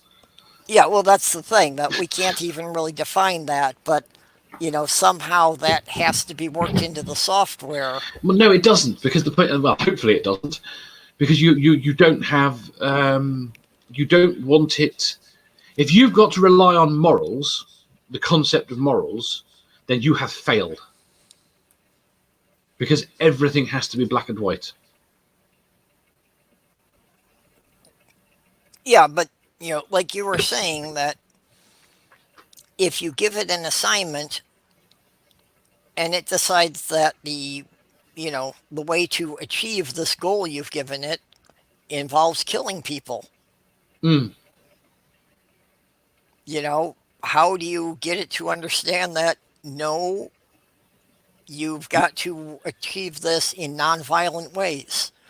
You have to, this is the problem. We come back down to the argument that's constantly going on.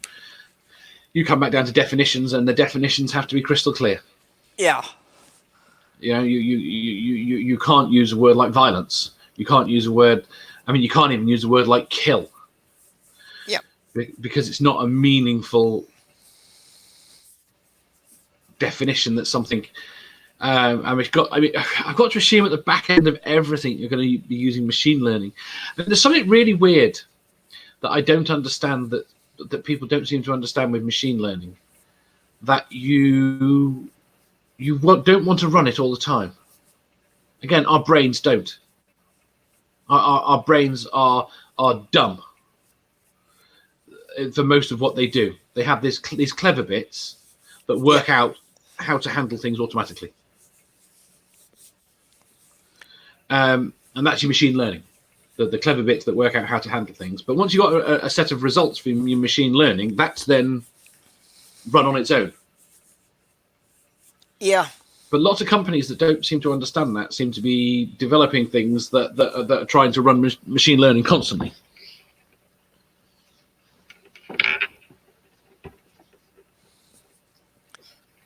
But like I said, Yeah, oh, yeah, I get what you're saying because I get it from a different angle. And I find for me that I think a big part of my autism is I've come to realize that a lot of things that most people do on a subconscious level, I have to walk through consciously. yes, very I much so. have to be much more aware of my actions and how people will respond. You And to need most to. people, it's a very intuitive thing that they do without thinking about it. You need to, and I can't say too much because I'm not divulging my own stuff, as in I'm talking about someone else. You have to manually write your own rules. Yeah. The rules you follow on a day-to-day basis, you have to consciously work through, as opposed to being able to offset them to the automatic part of the brain. Yep. I've got an interesting question. Can you drive? Yeah. How do you find driving? Pardon? How do you find driving? How much do you have to think about it? Yeah, not a whole lot, you know. I find navigating very difficult. Mm. You know, the actual mechanics of driving, it's like once I'm used to the vehicle enough that I have the spatial concept of the vehicle around me, then it's fairly automatic. No, the reason I asked is that the person I get the person I have my information about autism doesn't drive, so I've never been able to work out whether or not she'd be any good. I don't drive either, but that's more of a case of I don't think my reaction time would be very good, and it just makes me far too nervous to even contemplate learning. I can't Have you had to go? I can't even deal with bumper cars because I panic and drive into things that I shouldn't be driving into. And don't drive into them. Your son telling you off. Yes, it was my son. That is one thing I feel I have an advantage over most people with. What's that? I just have much more of a general peripheral awareness. And especially like, picking up the presence of living beings and motion. How much do you get overloaded? Yeah, that's a situational thing, but yeah, bright lights and loud noises are a big problem. Because I tended to find, again, talking about someone else, so I can't. I tended to find that definitely there's more. It's not that you see more, you're aware of more. Yeah, And that leads to the overload. A lot of the time, leads to the overload. I think the main problem with why the overloads happen is kind of a lack of filters. Yes. Of not knowing, what is insignificant, of what you can just ignore. Yeah. I think you're describing it perfectly. Well, up to the best of my understanding. I mean, it's oddly enough, it's very funny. I am in no way autistic, but as my illness has progressed, an awful lot of the social things that come with autism seem to be affecting me. And I don't think, like I said, I don't think it's in any way related to autism. I just think it's due to the isolation. Well, you never actually know because apparently your hormone balances as you get older can actually make autism more. Yeah, that could manifest in later age. Yeah, basically, your hormone levels make autism more obvious as you get older, particularly in women, apparently. I hadn't really thought about it being something you could develop as you get older, but I can kind of see a mechanism there where that could be possible. That if you probably had it all your life at a very low level, so it wasn't noticeable, Mm. but it could become more pronounced then.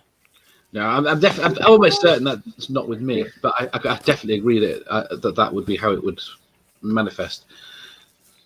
Yeah, I never really thought about the concept of it getting worse as you get older. I Because think usually what I happens wouldn't is say that get people learn. worse. I think Just the signs are Get more worse. obvious. No, Yeah, sorry. well, it's usually as people age, they learn coping skills. They learn ways to hide the effects of it. it's exactly that. It's how you deal with. I mean, okay, I'll tell you. I have and I'm so late for what I'm meant to be doing now. Right, there is a problem in society at the moment where we are broken, and the people who are autistic exemplify it so well. Right, and 100 years ago, 150 years ago, this was something that was fixed. We've broken it, right, and it's to do with the social rules, right? 150 years ago, they would throw people like me in purple in an asylum. Not most people. Most people that were autistic, no, because you had a set of rules that you could follow. You didn't have to navigate anything odd on a day-to-day basis. You had to do this, this, this, and this, as with everyone else, and this was exactly what was expected of you. And when something weird happened, you could offset it. Okay, and this is the point, right? Our society has got more and more complicated, where you are expected to know how to deal with a million things being thrown at you, all slightly different, and know how to respond. Well, I think what you're talking about is, more just that we're regularly faced with more different situations. It's not that we're regularly faced with them, it's that you're expected to be able to deal with them, whereas Yeah, you but weren't previously. you've got more situations and more environments, each one having a different set of rules. I mean, it's one of those things we were talking about misgendering people, and whether or not you know someone, you meet someone on the street, and you've Hmm. got to think about whether or not you gender them. Now, for a human being, what should happen is you should automatically go to whatever gender you think that person is,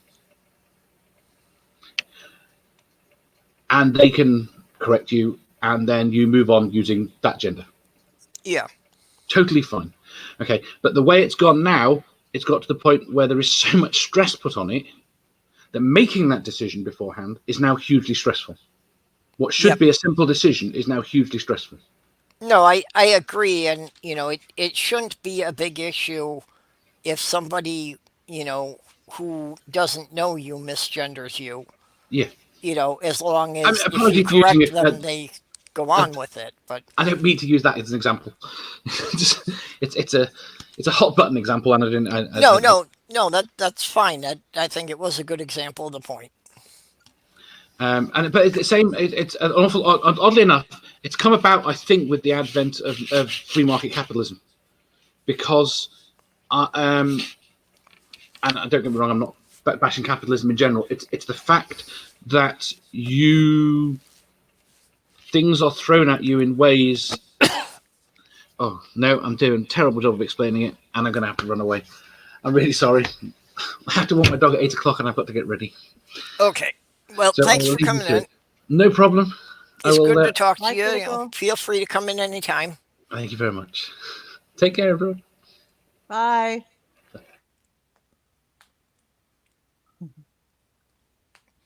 I'll just have to speak loud. Oh, okay. Yeah, I can't seem to adjust the volume for some reason. So it's these headphones. I'm Yeah, having and issues with them. yeah, unfortunately, with StreamYards, I don't have any ability to adjust people's levels from this end. Yeah. So I'm just gonna do what I can. So I'll just talk loud and annoy my son across from me over here.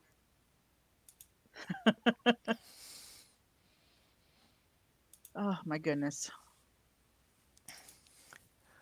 Yeah, that is something I wish they would put in because it would be nice if the moderator was able to adjust everybody's audio level to put everybody about the same. Yeah, and I mean, Excuse I've me. tried everything I could think of on here, but can't do it, so it's okay. I'm good at talking loud. Uh, so Yeah. Nerdy is saying that Dave was so posh, and it's like, yeah, it's one of the things I've noticed that it seems to be. Well, I don't speak other languages, but at least in English, something that's kind of unique to the British yeah, I noticed that too. is that the inflection means quite a lot. That saying good day can mean anything from, oh, isn't this nice weather we're having, to fuck you. Yeah, exactly. Uh, yeah, it's amazing what you can do with inflections and to get your point to get something across. Yeah, and unfortunately, that's something that the autism really interferes with. Is I don't Mhm. get the voice inflections, and I don't read body language, Ah, so gotcha. I Okay. don't get a lot of the clues, and it's with a lot of people I don't get their meanings. Yeah, I can see how that'd be difficult for you. Yeah. It's actually one of the reasons why I like chatting over the computer better, because it takes away most of the visual cues, the body Okay. language, and the facial expressions.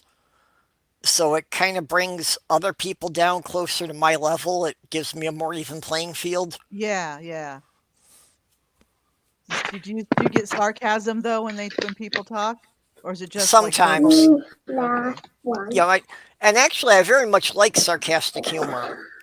But yeah, when people just throw it in casual conversations, sometimes it can completely miss me. Yeah.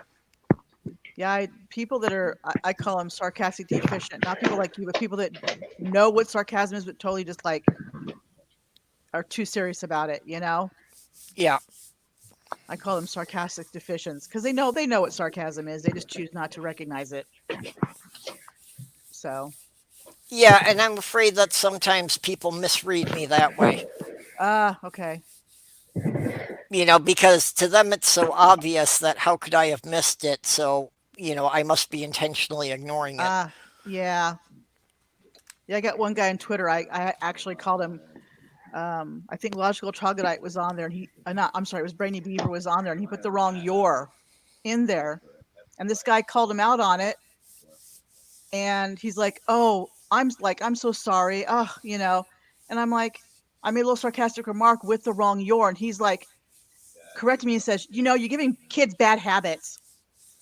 I was like, "Do you not get sarcasm, dude?" Yeah. Yeah, just being a real jerk. Well, I have noticed it seems that, in the online, skeptic community, whatever you want to call the group, that there seem to be a lot more people on the autistic spectrum Okay. than there should be for the size of this group. Okay, that makes sense. And I think part of that's just the general skepticism, because I think people with autism have to spend a lot more time analyzing things that other people just take for granted. Right. In some people, that I think it does make sense because you see them and you're like, okay, you can spell it out. Here's A, B, and C. So quite easy to understand. They still don't quite grasp it. Yeah. Yeah. Well, usually, most people on the spectrum, if you can lay it out in a logical order, they can usually pick it up. Right. Okay. But sometimes what other people consider laying things out in a logical order, they do take things for granted. And I have to kind of reprocess, because I may need to like break it down into smaller steps, or there may be there may be little things in between, even little nuances in between steps that people just assume everyone will know.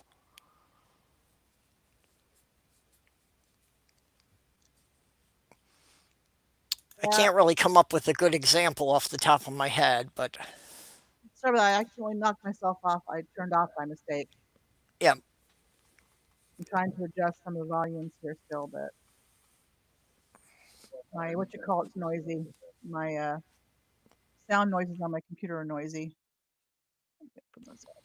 Well, hey, everyone in here has managed to boot themselves out at least once, so I do it all the time. Hang on, volume mixer. I have my sounds down. They're still loud. I'm gonna get Discord down. That might help. Okay, there we go. Got it. yeah. Well, I'm Getting just the glad that noises. that Streamlabs, doesn't automatically shut everything down if the moderator goes out. Oh, okay. Because Yeah. I've had at least three chats that for different reasons that's happened to me. Usually it was my internet disconnecting, Oh, okay. but basically it'll keep it running for about 10 or 15 minutes for me to get back in. Oh, that's nice. That's a good feature to have on a lot of these things. They don't, but that they don't have. Yeah. Yeah, so other people can go on talking while I'm trying to figure out whatever the problem was. Yeah, I like that idea.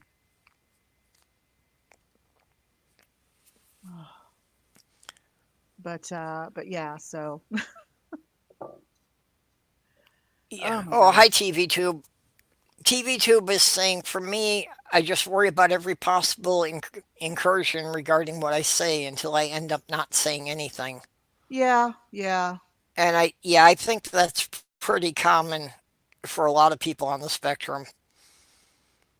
That That's I do that a lot too. I think about, how many different possible ways somebody could take this. yeah. So then I decide not to comment at all. Yeah, I have I know someone like that.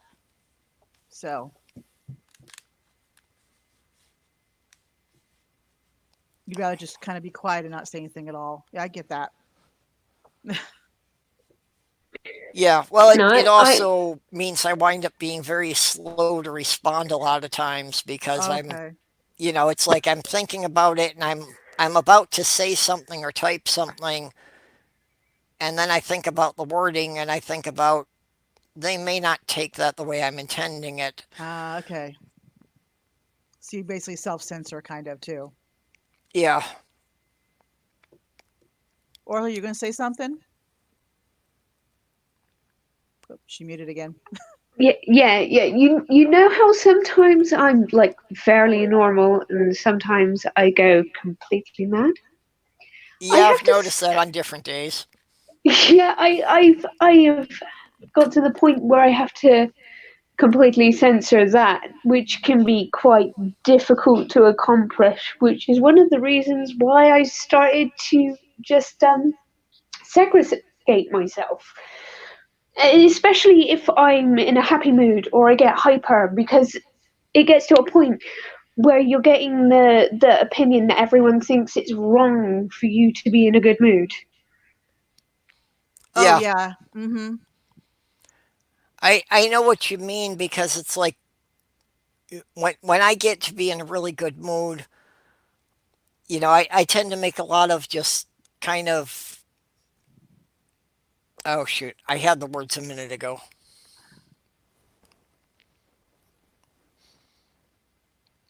I It tends to manifest in a very irreverent humor that a lot of people can't appreciate. Okay. So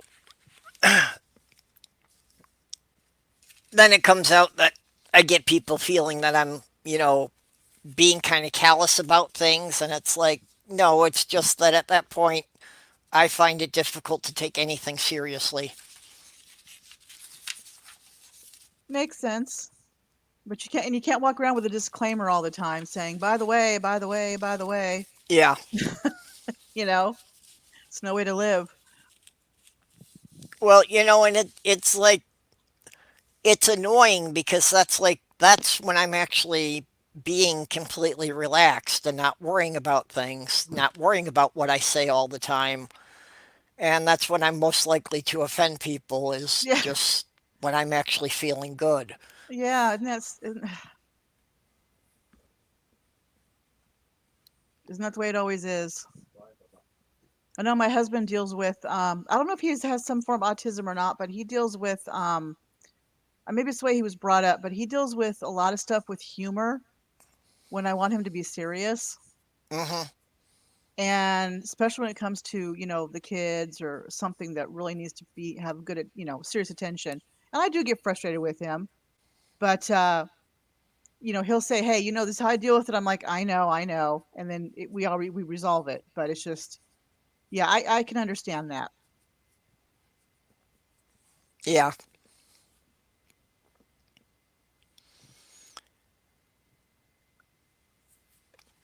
Yeah. Inappropriate humor or at Yes. inappropriate times. And, Yep. That's it. you Hmm. know, and this is why I keep telling my family, no, you don't want me to go to the funeral. It's like, yeah, not a good place for me to be because you're going to get looks. Yeah. Yeah. Yeah. Just because I don't have the filters. I tend to say what I think most of the time. Yeah. It's just, yeah, there are certain times when that is not helping anyone. Oh, gosh, no. Gosh, no. Yeah, I have to be the voice of reason when I'm around my husband and we're out in public. I'm like, honey, we're in public. Please don't say stuff like that. Yeah. you know? Yeah, that's part of why it's difficult for me living alone. It was much easier when I had a partner, when I had somebody, who understood my condition and could kind of be a social buffer. Yeah, keep you grounded and yeah, I understand. Well, somebody who could, read situations for me and give me, kind of give me clues that I could understand. Or when you start getting out of kind of saying stuff, kind of tap you on the shoulder or something or hit your foot or whatever. Yeah. Yeah, you know, to divert you. Mm. Yeah, my fiance was really good about that because she was actually the first one who I thought fully understood me. Oh, That she could, she would notice things a lot sooner. So, you know, just check me before things went too far. I'm sorry you don't have that anymore. Yeah. Uh, Well, yeah. in retrospect, I can see that's why a lot of my earlier relationships disintegrated because I actually didn't get the autism diagnosis until I was in my 40s. Ah, okay. It's like I always knew something was wrong and I knew I didn't handle But you didn't know social what it was. situations well, Yeah. but when I was growing up in the 70s, it's not something anyone knew about. Yeah. It's like my husband, he grew up with learning disability. He was on Ritalin for a lot of his life when he was a Yeah. kid. Well, and And that's, I had been misdiagnosed a lot. They tried me on all sorts of different drugs, okay. Hmm. but nobody could really figure out what it was, and the drugs never worked because they were Yeah. never trying to treat the right thing, Okay. you know. And the comorbid things too. The autism and the Tourette's do not play off each other very well. Okay. And what I found out was actually part of the package is a psychologist I saw in New York who ran a group for autistic adults said that 85% of the people on the autistic spectrum have some form of sleep disorder. Okay. So apparently it just goes with how the brain is wired for autism that, yeah, most people with autism just don't sleep well. Yeah. Okay. So, if you're tired most of the time, that's going to make it even worse about being able to keep yourself in check and running the filters. Yeah, I can see that. And it brings a lot home with my husband there. I think he had a lot more than learning disability, and it just never got diagnosed. Yeah. Yeah, and it's something my family won't, for some reason, won't even want to talk about. But Uh, that's as I've learned about it. I think my father was probably on the autistic spectrum. it makes some sense because I don't know. I'm looking back at my husband. I never knew my father-in-law, but I've heard stories of him and of his father, and they were both abusive alcoholics. Yeah. Well, and And that's I think that the alcohol was, the awareness that something was wrong and not knowing what it was. right, So it and I was mean, self-medicating, and you know part of the autism is being too much sensory input. yeah, and I So think if it was the also, alcohol dulls your senses, it actually helps with that. yeah. With my husband, he was well, he's recovering. He's recovering everything: alcoholic, drug addict, smoker, everything. Um, That must be awfully difficult. well, he hasn't had a drink in like 22 years. And yeah, I guess it can be difficult because there are some days where he's like, I need a drink. But Yeah. he knows as soon as he takes the first sip of alcohol, that's it. He's back into it. And he says, he's like, no, I can't do that again. But he was a high functioning alcoholic. He could drink all night long, go to work, and still be drinking and still deal with stuff where everybody else is Yeah. passed out on the floor. But Yeah, the alcoholism is quite common in my family. One of my brothers is also been sober for over 20 years and yeah, just, knows he can't risk touching it. yeah, yeah. And I mean, as soon as he met me, he realized that was like alcohol was the last thing he had to give up. And I told him, you were ready to give it up. You just needed something to um, have a reason to give it up for. And when he met me, that was it. He said, you were the reason, and he hasn't had a drink since. So I don't know if that's anything to do with autism or his ADHD, but because I think he had ADHD growing up, it just wasn't diagnosed like that. But yeah, but yeah, I mean, he gets by day to day and just lives his life.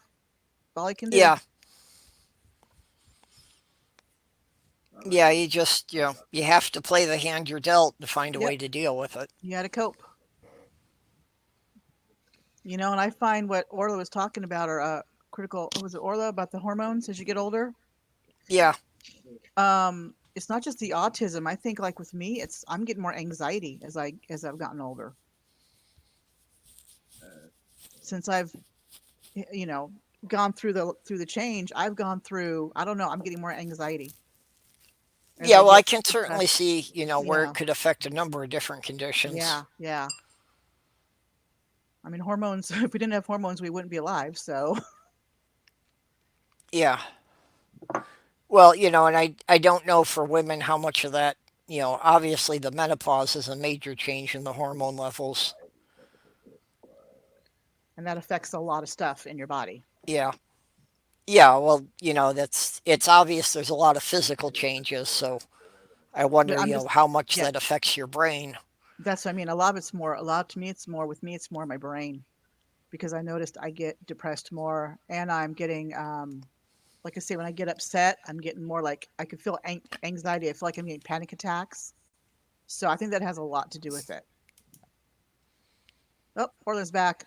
Hey, Orla. Um, yeah, so it's just something I Hi got to keep an again. eye on for myself. Hello. Did you kick yourself off?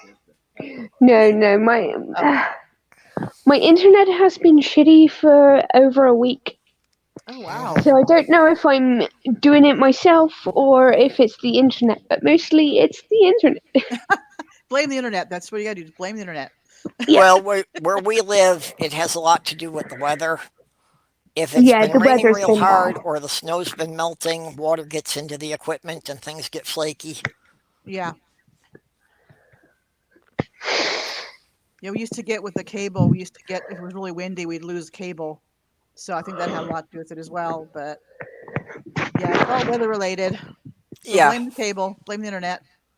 Well, I mean, I'm in a rural area, so you're talking about there Oh, being hundreds of miles of cable between me and the yeah, a server. lot of cable. Yeah. Mm, That's yep. like the all the websites when they try to get my location, they never get it right. They They don't know where to pinpoint you. Yeah. An they always inbound wind up with a city VPN. like 200 or 300 miles away. Well, that's not going to work. Yeah, it's like, can we at least get me in the same state? Exactly. So especially if you're waiting for an appointment, that'll be 2 to 3 years. Yeah. Whatever their timeline is. But, Yeah. that's the nature where I live. It's like it's an hour drive to the closest Walmart. Oh boy. That, there's a lot of stuff that I can't reach without driving 100 miles or more. So literally, when you have to make a trip out to the store, it's like Yeah, it's an it's a all-day trip. thing about Yeah. twice a month. Yeah. Wow.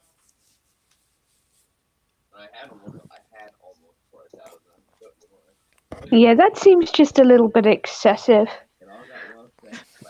Well, I have a little house in the prairie on my head right now. Yeah. They had to make trips into the city to get their flour and stuff like that. Hell, I don't even leave the house to do the shopping anymore. I have it delivered. Oh, there you go. I actually lived, when I was living in Minnesota, I actually lived in the area where Little House in the Prairie took place. Yeah, because it was based in Minnesota, right? What's that? The story was set in Minnesota or based in Yeah. Minnesota. Yeah. Yeah, Walnut Grove was the town. Walnut Grove. Yeah. Yeah. And that's where I was living, was basically in that prairie that a lot of the towns that they made reference to, were things that were fairly close by. One of the things a lot of people don't get in those stories is when they occasionally make reference to going up to Pig's Eye. Oh, okay. And Was that- Pig's Eye was actually the original name of St. Paul. Oh, wow. But when they built the cathedral, the bishop petitioned them to change the name of the city because he could not bring himself to address it to the cathedral at Pig's Eye. I can see that. That wouldn't play well for for it. No. Did you hear the thing about the transformed wife thinking that Little House on the Prairie was overly progressive? What? No, I missed that one. Yeah, Mr. Atheist did a video on it. Oh my gosh. It's like, oh my god. Yeah. Well, just knowing her character now, I can kind of see how that would play out. Yeah. Yeah. I could see that if you were go by the TV show. Yeah. I don't know Yeah, how that well they the had TV show they had the followed the women book. and the young girls in there doing things that wouldn't have been appropriate for Especially them. Laura Wilder, man. She was whoo, you know. Yeah. But I wonder how much of that is TV and how much of that is actual from the books. You know what I mean? Yeah. Yeah, well, and even from the book, how much of it was just the author's interpretation and what was really Right. historical. Right. Because So the author that lived through it was the author. That was Laura Wilder Ingalls. Or Laura Yeah. Ingalls Wilder, yeah. So yeah, but it for was TV they love to mostly change stuff. autobiographical. Yeah. They love to change stuff on TV and kind of go different ways and not kind of stick. So that's why I wonder. I think some of that was for TV because it was. You figure back in the early, what was it? Late night. When was she grown? She was grown because it went off in '83. Yeah, I think it was the early 1900s. But I meant for the TV show. Yeah, real life, real time. It Yeah, was like the late '70s. So it's like that was when women were coming into yeah, working on their own and everything else. So that I wonder how much that had to play into it. yeah. I'm sure the producers, to make the characters more relatable, Right. had to try and update things.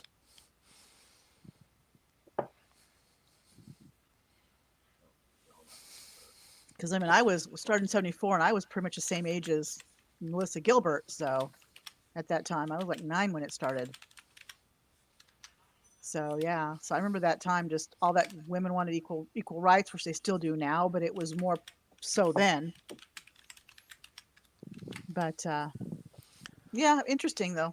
Yeah, we have a walnut grove up just north of us here, where I'm at in California, or northeast of us, excuse me. And I always think of that when I go by. I think of the I think of Little House on the Prairie every time. Yeah. Yeah, one of the things I found confusing a lot was I moved from Minnesota to New York, and so many of the place names were reused that it got Okay. confusing, and I had to Yeah. think about who I was talking to about whether they were referring to Rochester, Minnesota or Rochester, New York. Right. Right. Because everything has similar names in every state, so or same name. Interesting bit of geographic trivia. If you leave Rochester, Minnesota on I 90 East and Okay. go exactly 1,000 miles, you will be in Rochester, New York. Oh wow, that is Just weird interesting. that it worked out that way. Yeah, yeah. I wonder if they actually made it that way on purpose, but probably not. It just was a coincidence. Yeah. Yeah, I'm sure it's not something they thought of. No, no. That's interesting though. Just something I encountered driving back and forth so many times. Yeah, I would say it's a conspiracy, but I'm not that way. So Yeah, I should have started a Woo channel. you should have just got to put those facts up there. Well, see, that's the kind of thing I can work with. I can take like three facts and I can spin it into something that, you know, sounds like it makes sense and most people would believe if they don't actually check references. True, true. And not many people do. They just go by what people say. Yeah. What makes it even better is if you list a bunch of references, they don't even have to be valid links because it's only going to be like, maybe 1/10 of 1% of the people watching it would ever click the links. Right, true. And then yeah, and if they did, they probably might only click so far anyway. Okay, Orla's coming back. Thank you. Hey Orla. Back by popular demand.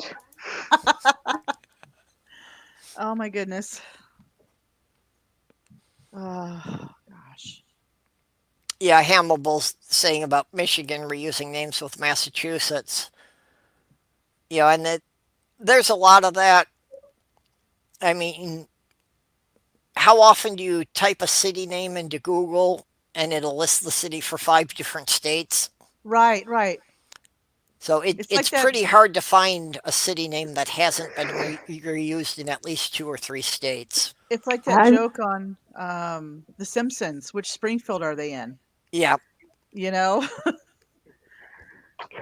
I recently learned there was something like 20 odd cities called London.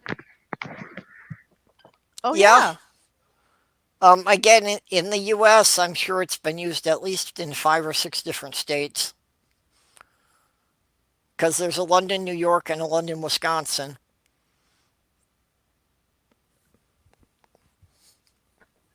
It came about because there was this meal that was being displayed on Twitter, and everyone was going, this is from London, and everyone from London, England had never heard of it, and mostly the replies to I don't know what this is was okay, boomer. So I had to try and find out what it was, and I couldn't for the life of me find it. Okay. Yep.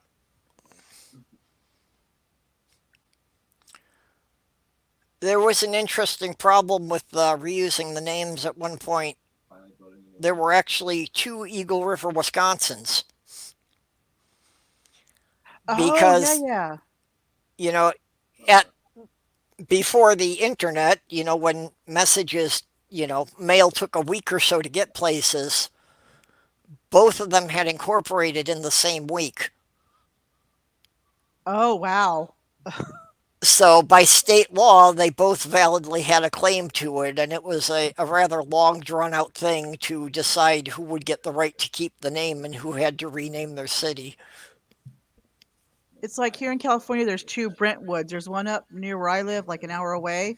And there's another one down in Southern California. So when you talk to somebody about Brentwood, California, you're like, you have to almost say, well, where are you at, northern or southern? Yeah.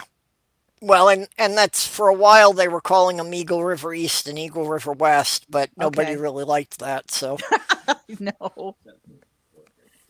They had to put the extra word in there. They didn't like doing that. well, and that was also screwing up the post office because when people would write an address and it would be like 5th Street West Eagle River, was that West 5th Street in Eagle River or was that 5th Street in West Eagle West. River? Yeah, so it's very confusing. I can see that. Yes, but isn't that what postcodes are for? Right. Yeah, well, this was going on. Well, now it would be close to 100 years ago, so Yeah, you know, I think people weren't that, using zip codes much at the time. I think that's why they had the zip codes. Remember when they came with a little 4-digit code behind it? The zip codes? Yep. I think that's why they started doing the little 4-digit codes, was to differentiate even more, so they knew where to deliver it properly.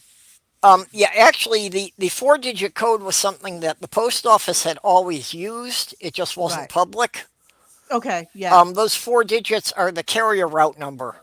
right. But to That me, which that in makes, the, okay, within the zip code, it's which individual carrier the delivery is assigned to. okay, that makes sense. Okay.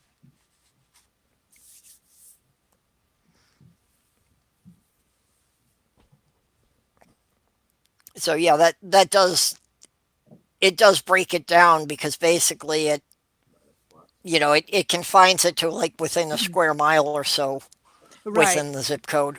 Yeah. But it's funny is over here where I live, I'm still getting mail for somebody else for another street. Like the carrier doesn't quite get it right and just throws it in our mailbox. So,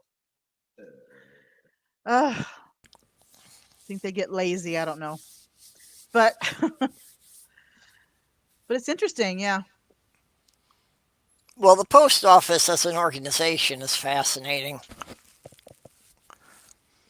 It is the only federal government agency that is completely self-sufficient and gets no tax money. Yeah, they're totally autonomous. Yeah. Yeah, they're paid for completely by the sales of stamps and services. But they're still beholden to give money to the federal government. Well, Go figure on that. any change in their budget still has to be approved by Congress. So Isn't even though there- they're taking in the money themselves and they're spending it themselves, Congress still has to approve all the spending.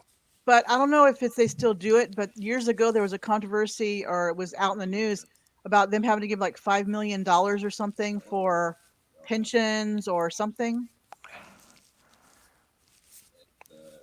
or like future employees or something like that. It was something interesting. Yeah, that it was a thing about guaranteeing that their pension fund would be solvent. Well, I think for like 75 years or something with that number. It was Yeah. a big number. Yeah. And they had to pay that, so it's just like, okay.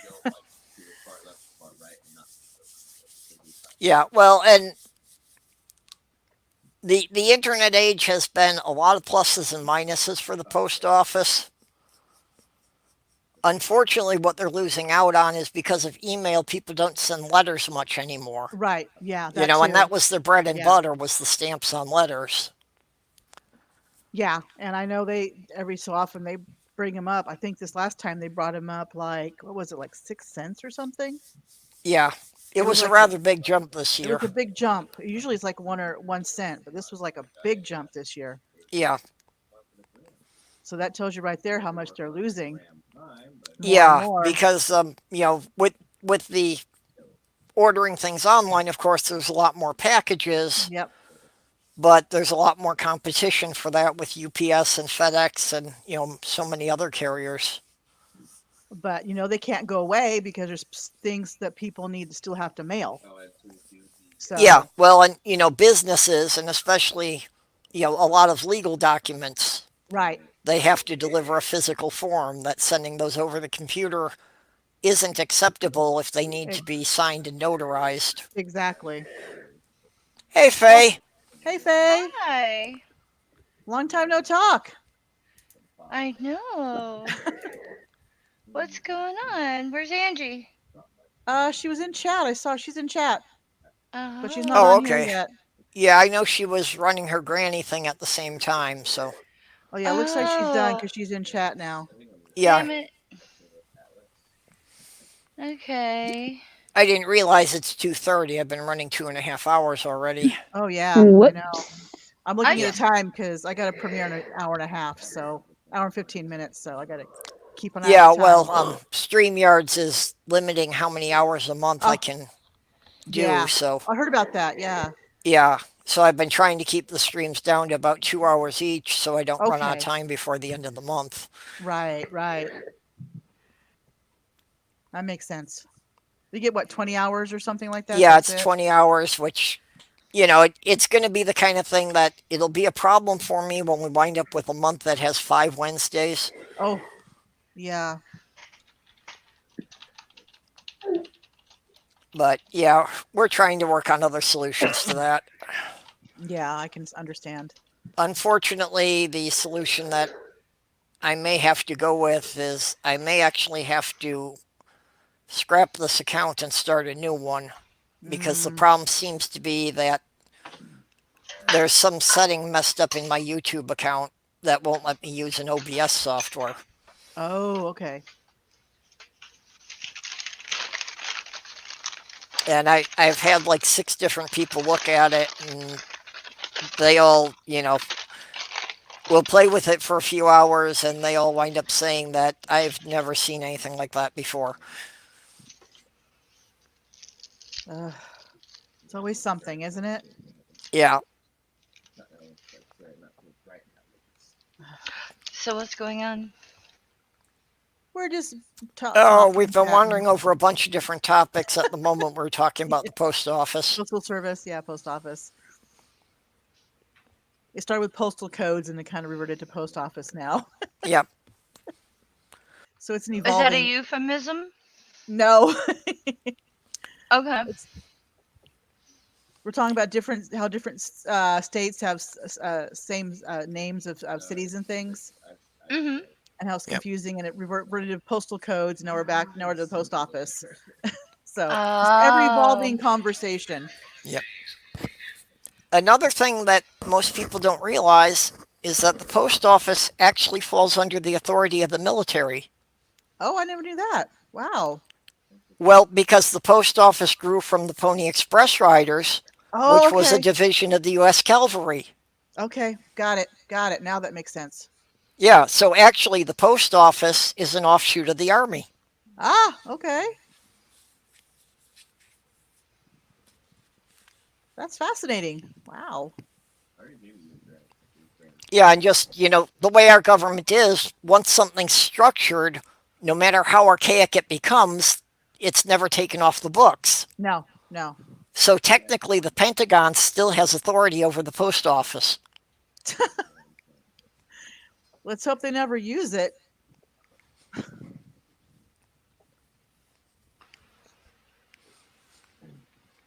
Yeah, it's just, I find it fascinating and really weird the way that, some of these systems have evolved. Exactly. You're like, oh yeah, like you say with the military, and then there's other things too. But yeah, it's just like it makes you just me in my head. If we're ever at war here on in our country, is it post office gonna be militarized? I thought the military had their own post office system. They do, but especially for overseas. Yeah, but what are they going to weaponize? Birthday cards. It's just a thought in my head. It's probably not going to happen. It's just a thought in my head. Well, I mean, I don't know about that, but they could probably give you a paper cut. They could probably ration your stamps, and I didn't realize we got somebody else down here. Oh, there's Angie. Sorry, hope you won't wait too long there. Hey! No, I just got don't here. be mad at me. I swear. I I'm not was mad at you. really legit busy. Why would I be I mad feel at like I you? let you down. No, we had a great time. Okay, good. I felt bad about after I realized I was doing it at the same time of purple. It didn't like click when I was deciding when to do it. I'm sorry. Oh, that's Purple, okay. It really. happens. Actually, something we do have to work out a schedule for is What? we were talking about doing a chat marathon Christmas Day, which is next Wednesday. So like, Okay. everybody, each person taking like a 2 hour block and just passing it from channel to channel to keep it going all day. My favorite holiday. Yeah, well, that's Yeah. it. It turns out we've got a lot of people who have nothing to do on Christmas Day or something they're avoiding on Christmas Day. Right. There you So, go. Yep. Yep. just to keep it going so that we'll always be friends online to chat with. Well, that's a good idea. It is a Yeah. good idea. If my Christmas day goes the way I want it to, I will be able to do that. But if I have to acquiesce and go somewhere, Yeah. I won't be able to. But I will try. Well, If it goes ironically, while properly. I'm being overwhelmed with family gatherings through the course of 3 months, on Christmas Day, there's actually nothing happening. Yeah. That's weird. Yeah. Most of the Well, time, basically, my family decided that we're going to do it all on Sunday. So, since Christmas falls in the middle of the week, yeah, Yeah. It's on a Wednesday, so. yeah, what screws me up is it winds up being the 22nd, and the 21st is Yule. Oh, So, I'll yeah, do yeah. my solstice ritual of staying up all night and, keeping a flame burning through the night, which means I'm not going to sleep the day before the big party. right. Ugh. Oh, you'll be fun to have around. Yeah, well, if I'm lucky, they'll kick me out early. There you go. That's the plan. Be as That's it. unpleasant as possible so they ask you to leave, right? That's how I do. If I have to go to the in-laws, I'm just like, I will sit down at the table, I will eat with people, and then I will go back and sit in the other room. I don't even want to talk to them, but Yeah. they're just so obnoxious. I can't. Well, it's going to go on all day because it'll be the big meal and the passing around gifts and all that stuff. Yeah. I'll probably go to my landlady's house. We'll have coffee, eat chocolate, and joke. There you go. Sounds like a plan. And we'll. Yeah, I'll be home cooking for the family on that day. We'll be in a new apartment by then, so. We Well, always I've. do our Christmas presents and stuff on Christmas Eve, and Ah, so Christmas Day is usually for the in-laws. Like we would do Christmas Eve with my family, and then Christmas Day would be with his family. And I just don't go to his family anymore. He's yeah, welcome we to don't take the really kids have and family go to and go have to fun, anymore, but I'm so. not going. I just flat don't go Okay. anymore. Dave's asking that somebody's supposed to be streaming in 30 minutes, and he's not sure who that is. Uh, I don't know who I he's don't referring to. know. Dave, is this peer pressure? Are you trying to tell me something? Dave, are you there? so that's what, about 12:15? Who is meant to be Well, streaming at 9 it'll be p.m.? 3 o'clock Central Time. I think he's referring to. Yeah, our time. Yeah. Mm. It's not me, Dave. It's not me. I just got done. That's in. That's No, not until mine's at 1:40. January, Dave. Mine's at 1:45 Pacific, and I know Radicals is at 2 o'clock my time. Okay. I don't know anybody in some of the circles you guys roam with, because I don't have everybody the same people. We're getting there. We're Well, I overlapping Yeah, now. noticed we there's are. Yeah, quite a we're all lot of getting together, overlap, aren't we? but Yeah. There's a lot of overlapping now. Yeah, Yep. I like the overlaps. I like I do too. expanding my circles. Exactly.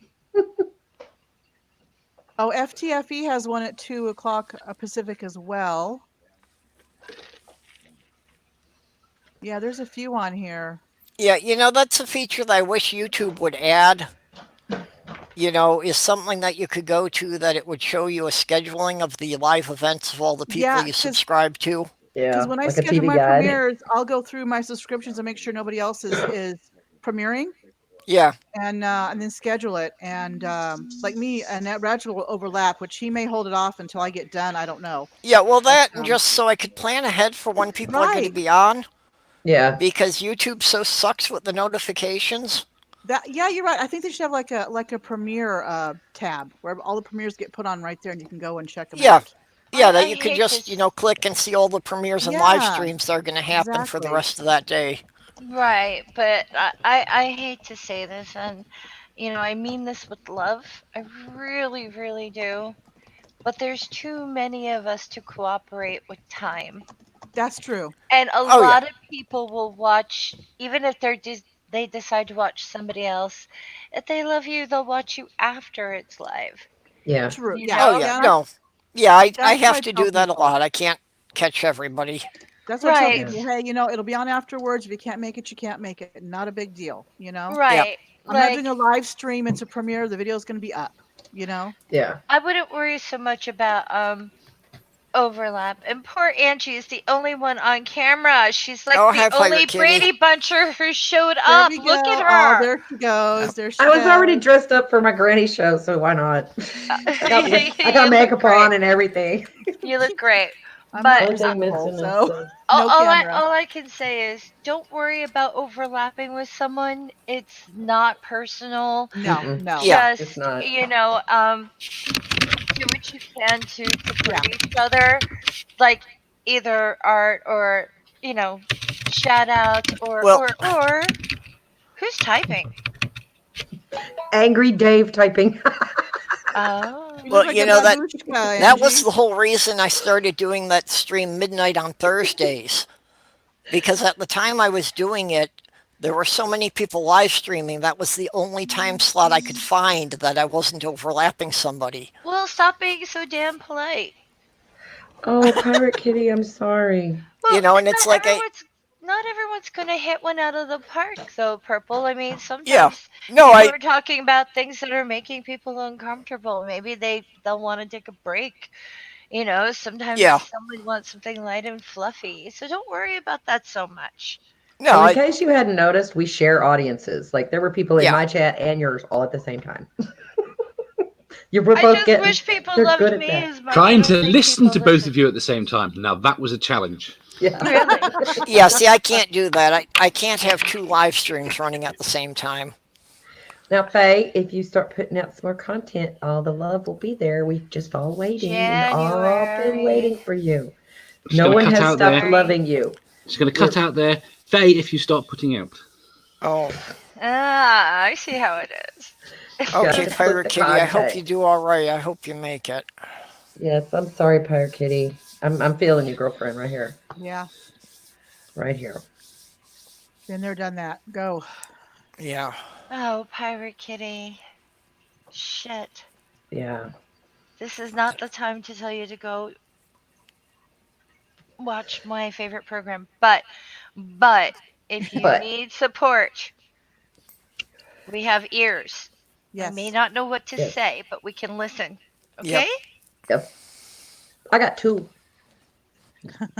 One know, works Pirate better than Kitty the has All other. been- have ears. Me too, Angie. One works better than the other one too. Pirate Kitty has been one of my most loyal people. She's been in almost all of my live streams.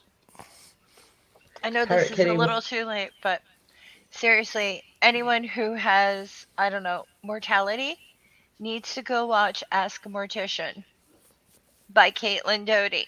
Yep. It is important, it is imperative. Even if you just get her books, from the library, there's From Here to Eternity and Smoke Gets in Your Eyes, and one more, but I can't remember what it is off the top of my head.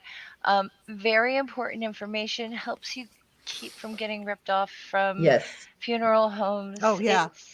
Yes, Yeah. and I It's just got to put that imperative. information to use too, and it was very good information. It saved me a bunch of money, and I mentioned it to the lady. I was like, "Do you know who Caitlin Doty is? Have you ever watched Ask a Mortician?" And her face was priceless. Like, yes, I know who that is. Well, also she has things about creating your own death plan and et cetera, et Mhm. cetera. She hasn't done that in a few years, but she does have that kind of content on her channel, and she does deal with that kind of thing. So, I mean, I know it's not a happy subject, and it's probably bad timing for Pirate Kitty. Oh, does It's okay. cremation? That's Yeah. wonderful. Yeah, I like that. I do Well, too. it Yeah. is an important It subject, makes it a though, and lot easier. I it know, is but we something a had lot of people Grandpa on don't the think table for about until they're years. faced with it. Yeah. Yep.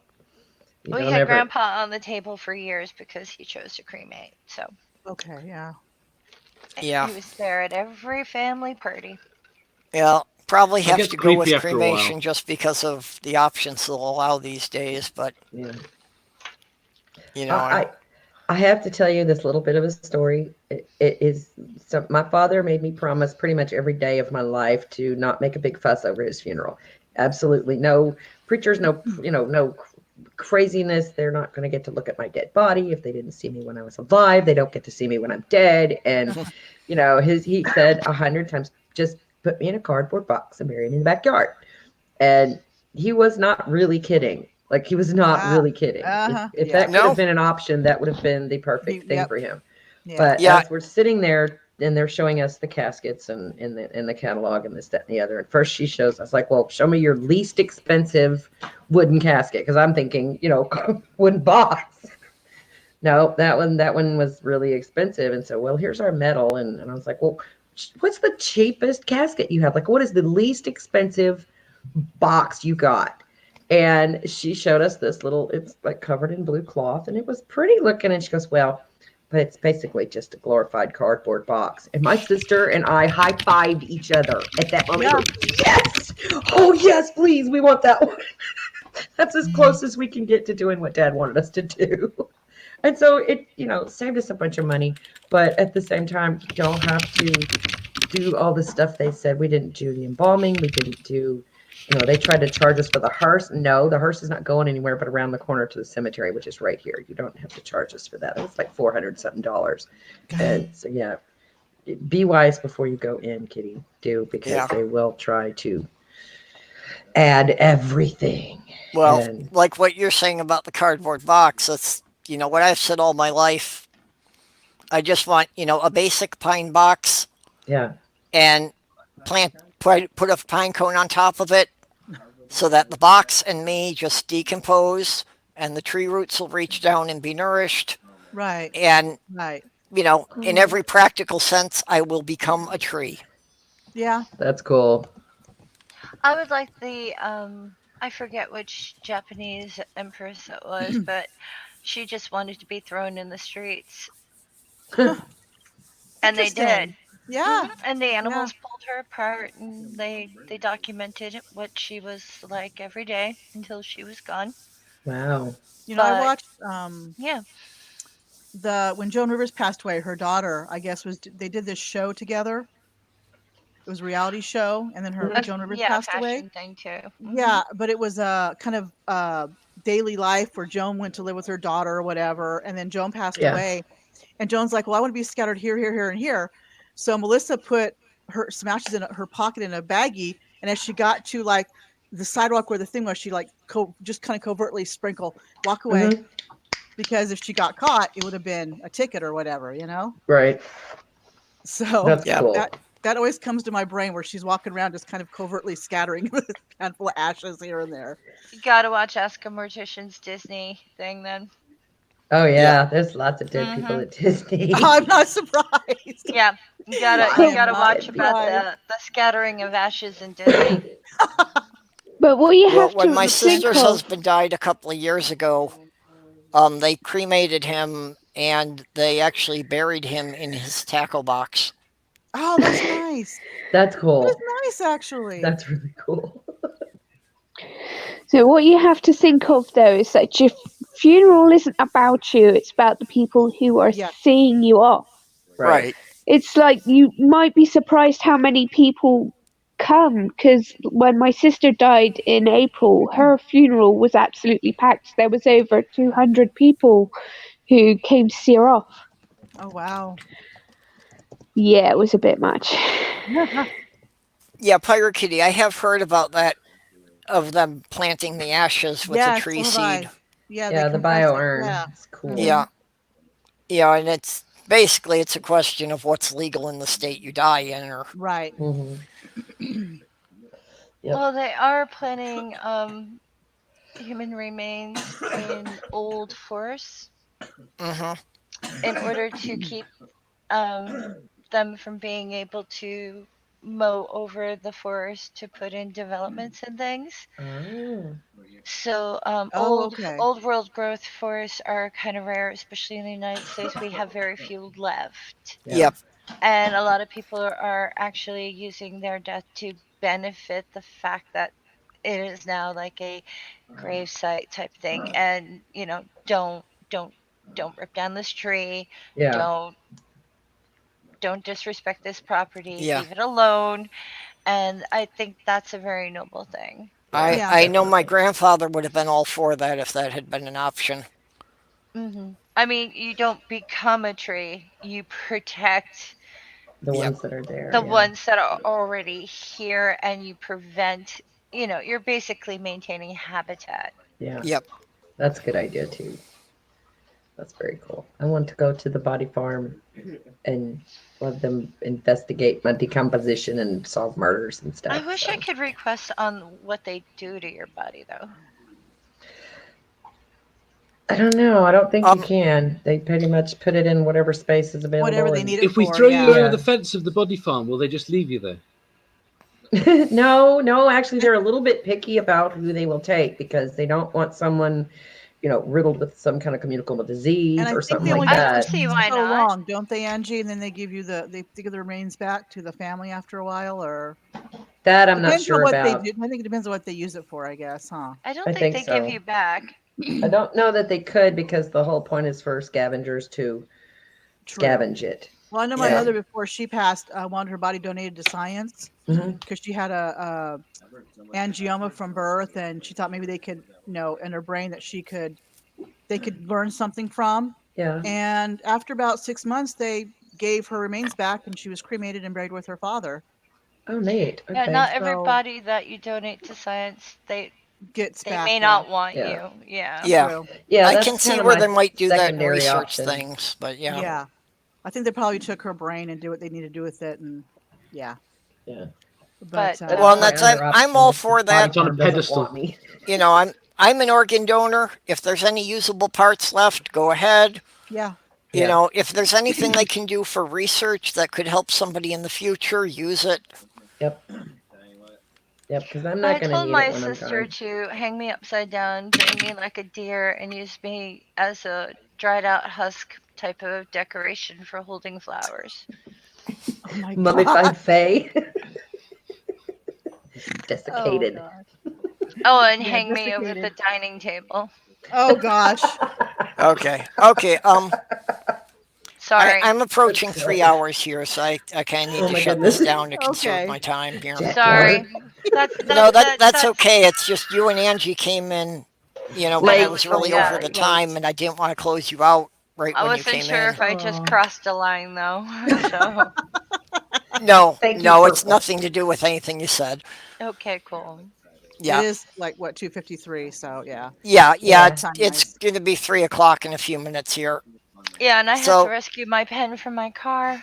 well, I it's was running in hoping to grab Angie's stream. Sorry. It's okay. It's my fault. I ran out of questions. I just quit. so let's do the regular sign out thing. Does anybody have anything coming up they want to plug? January. Girls' January. night this Saturday. You're doing On my you're, do- you're channel. doing ASMR in January, I'm doing everything in January. are you? Wow. Mhm. Okay, you got a lot of plans for January. You were.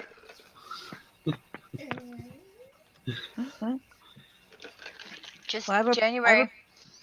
Yep, I got a premiere at 1:45 today. My last installment of my 333 sub special. Cool. Nice. So if y'all want to come over, feel free. All I'll right. keep the light on for you. Okay. I've got to make a run to the store and then I'll be back. That's 1:45 Pacific, by the way, for those in different time zones. That's 3:45 my What's time. that in Half of my GMT? family is out there. Yeah. It's 9:45 GMT. Yeah, you're 2 hours away from me, so I'm Yeah. central. Yeah. And I'm 8 hours from GMT. So Gotcha. Cool. Thank you, Purple. Yeah, that's yeah. I'm literally right in the middle of the country from east to west. I used to live in Central Time Zone, so that was interesting. Yeah. Well, it seems the time zones turn out kind of odd because why am I only an hour from the east coast and 2 hours from the west coast when it's about the same driving distance to either one? I lived in Mountains. I lived in northwestern Florida for 5 years, and we were just on the other side of the time zone on the east, on from east to central. Yeah. So yeah, I blame it on the mountains in between. there you go. It's the Takes Rockies' longer to fault. get there. It's the Rockies' fault. Yeah. Well, actually, Don't part they of have my their own problem time here is zone? I have to go around all the Great Lakes Oh if yeah, I'm yeah. going out to the east coast. Oof. Don't they have their own time zone in the mountains? Yep. Central. They have Mountain is Zone, like- yeah, Mountain Time Zone, which is an Yeah. hour from me. Yeah, Yeah. hour Yeah. That's ahead. where the extra hour goes. Yeah, that's the hour between Central and Pacific. You Yeah. want to know Yeah. something awful? I have friends who don't know what time zone they're in. Oh dear. I've known people that have that, yeah. They must not watch TV at all. Because you kind of have to know. I never know how to respond, especially if they're my age. Okay, well, thanks everybody for coming. Well, thank you, Thanks, Purple. Purple. Thank you, everyone. Thank See you you And, for later. having me. I'll be broadcasting again, tomorrow night starting at midnight Central Time. So, Which is 1 o'clock in the morning my excuse me. time. Yeah, Yep. I'll be in bed because hubby will be sleeping, so he doesn't like me Yeah. not being up, be next to him too much. Well, and then Can't next sleep. Wednesday will be Christmas Day, but since we're going to be doing the streaming marathon, I'll just be keeping my standard time slot next Wednesday too. So I'll be doing it from noon to 2 Central Time. And I think Diana is going to pick up at 2 o'clock my time after that. Okay. So yeah, we need to organize this on Twitter so everybody can schedule their time slots so we know who we're handing it off to. As soon as I know how my day's going to go, I'll listen Okay, so bye bye to everybody on YouTube. I'm ending the Bye, broadcast. Bye, guys. Take it easy. Take it easy. See y'all later.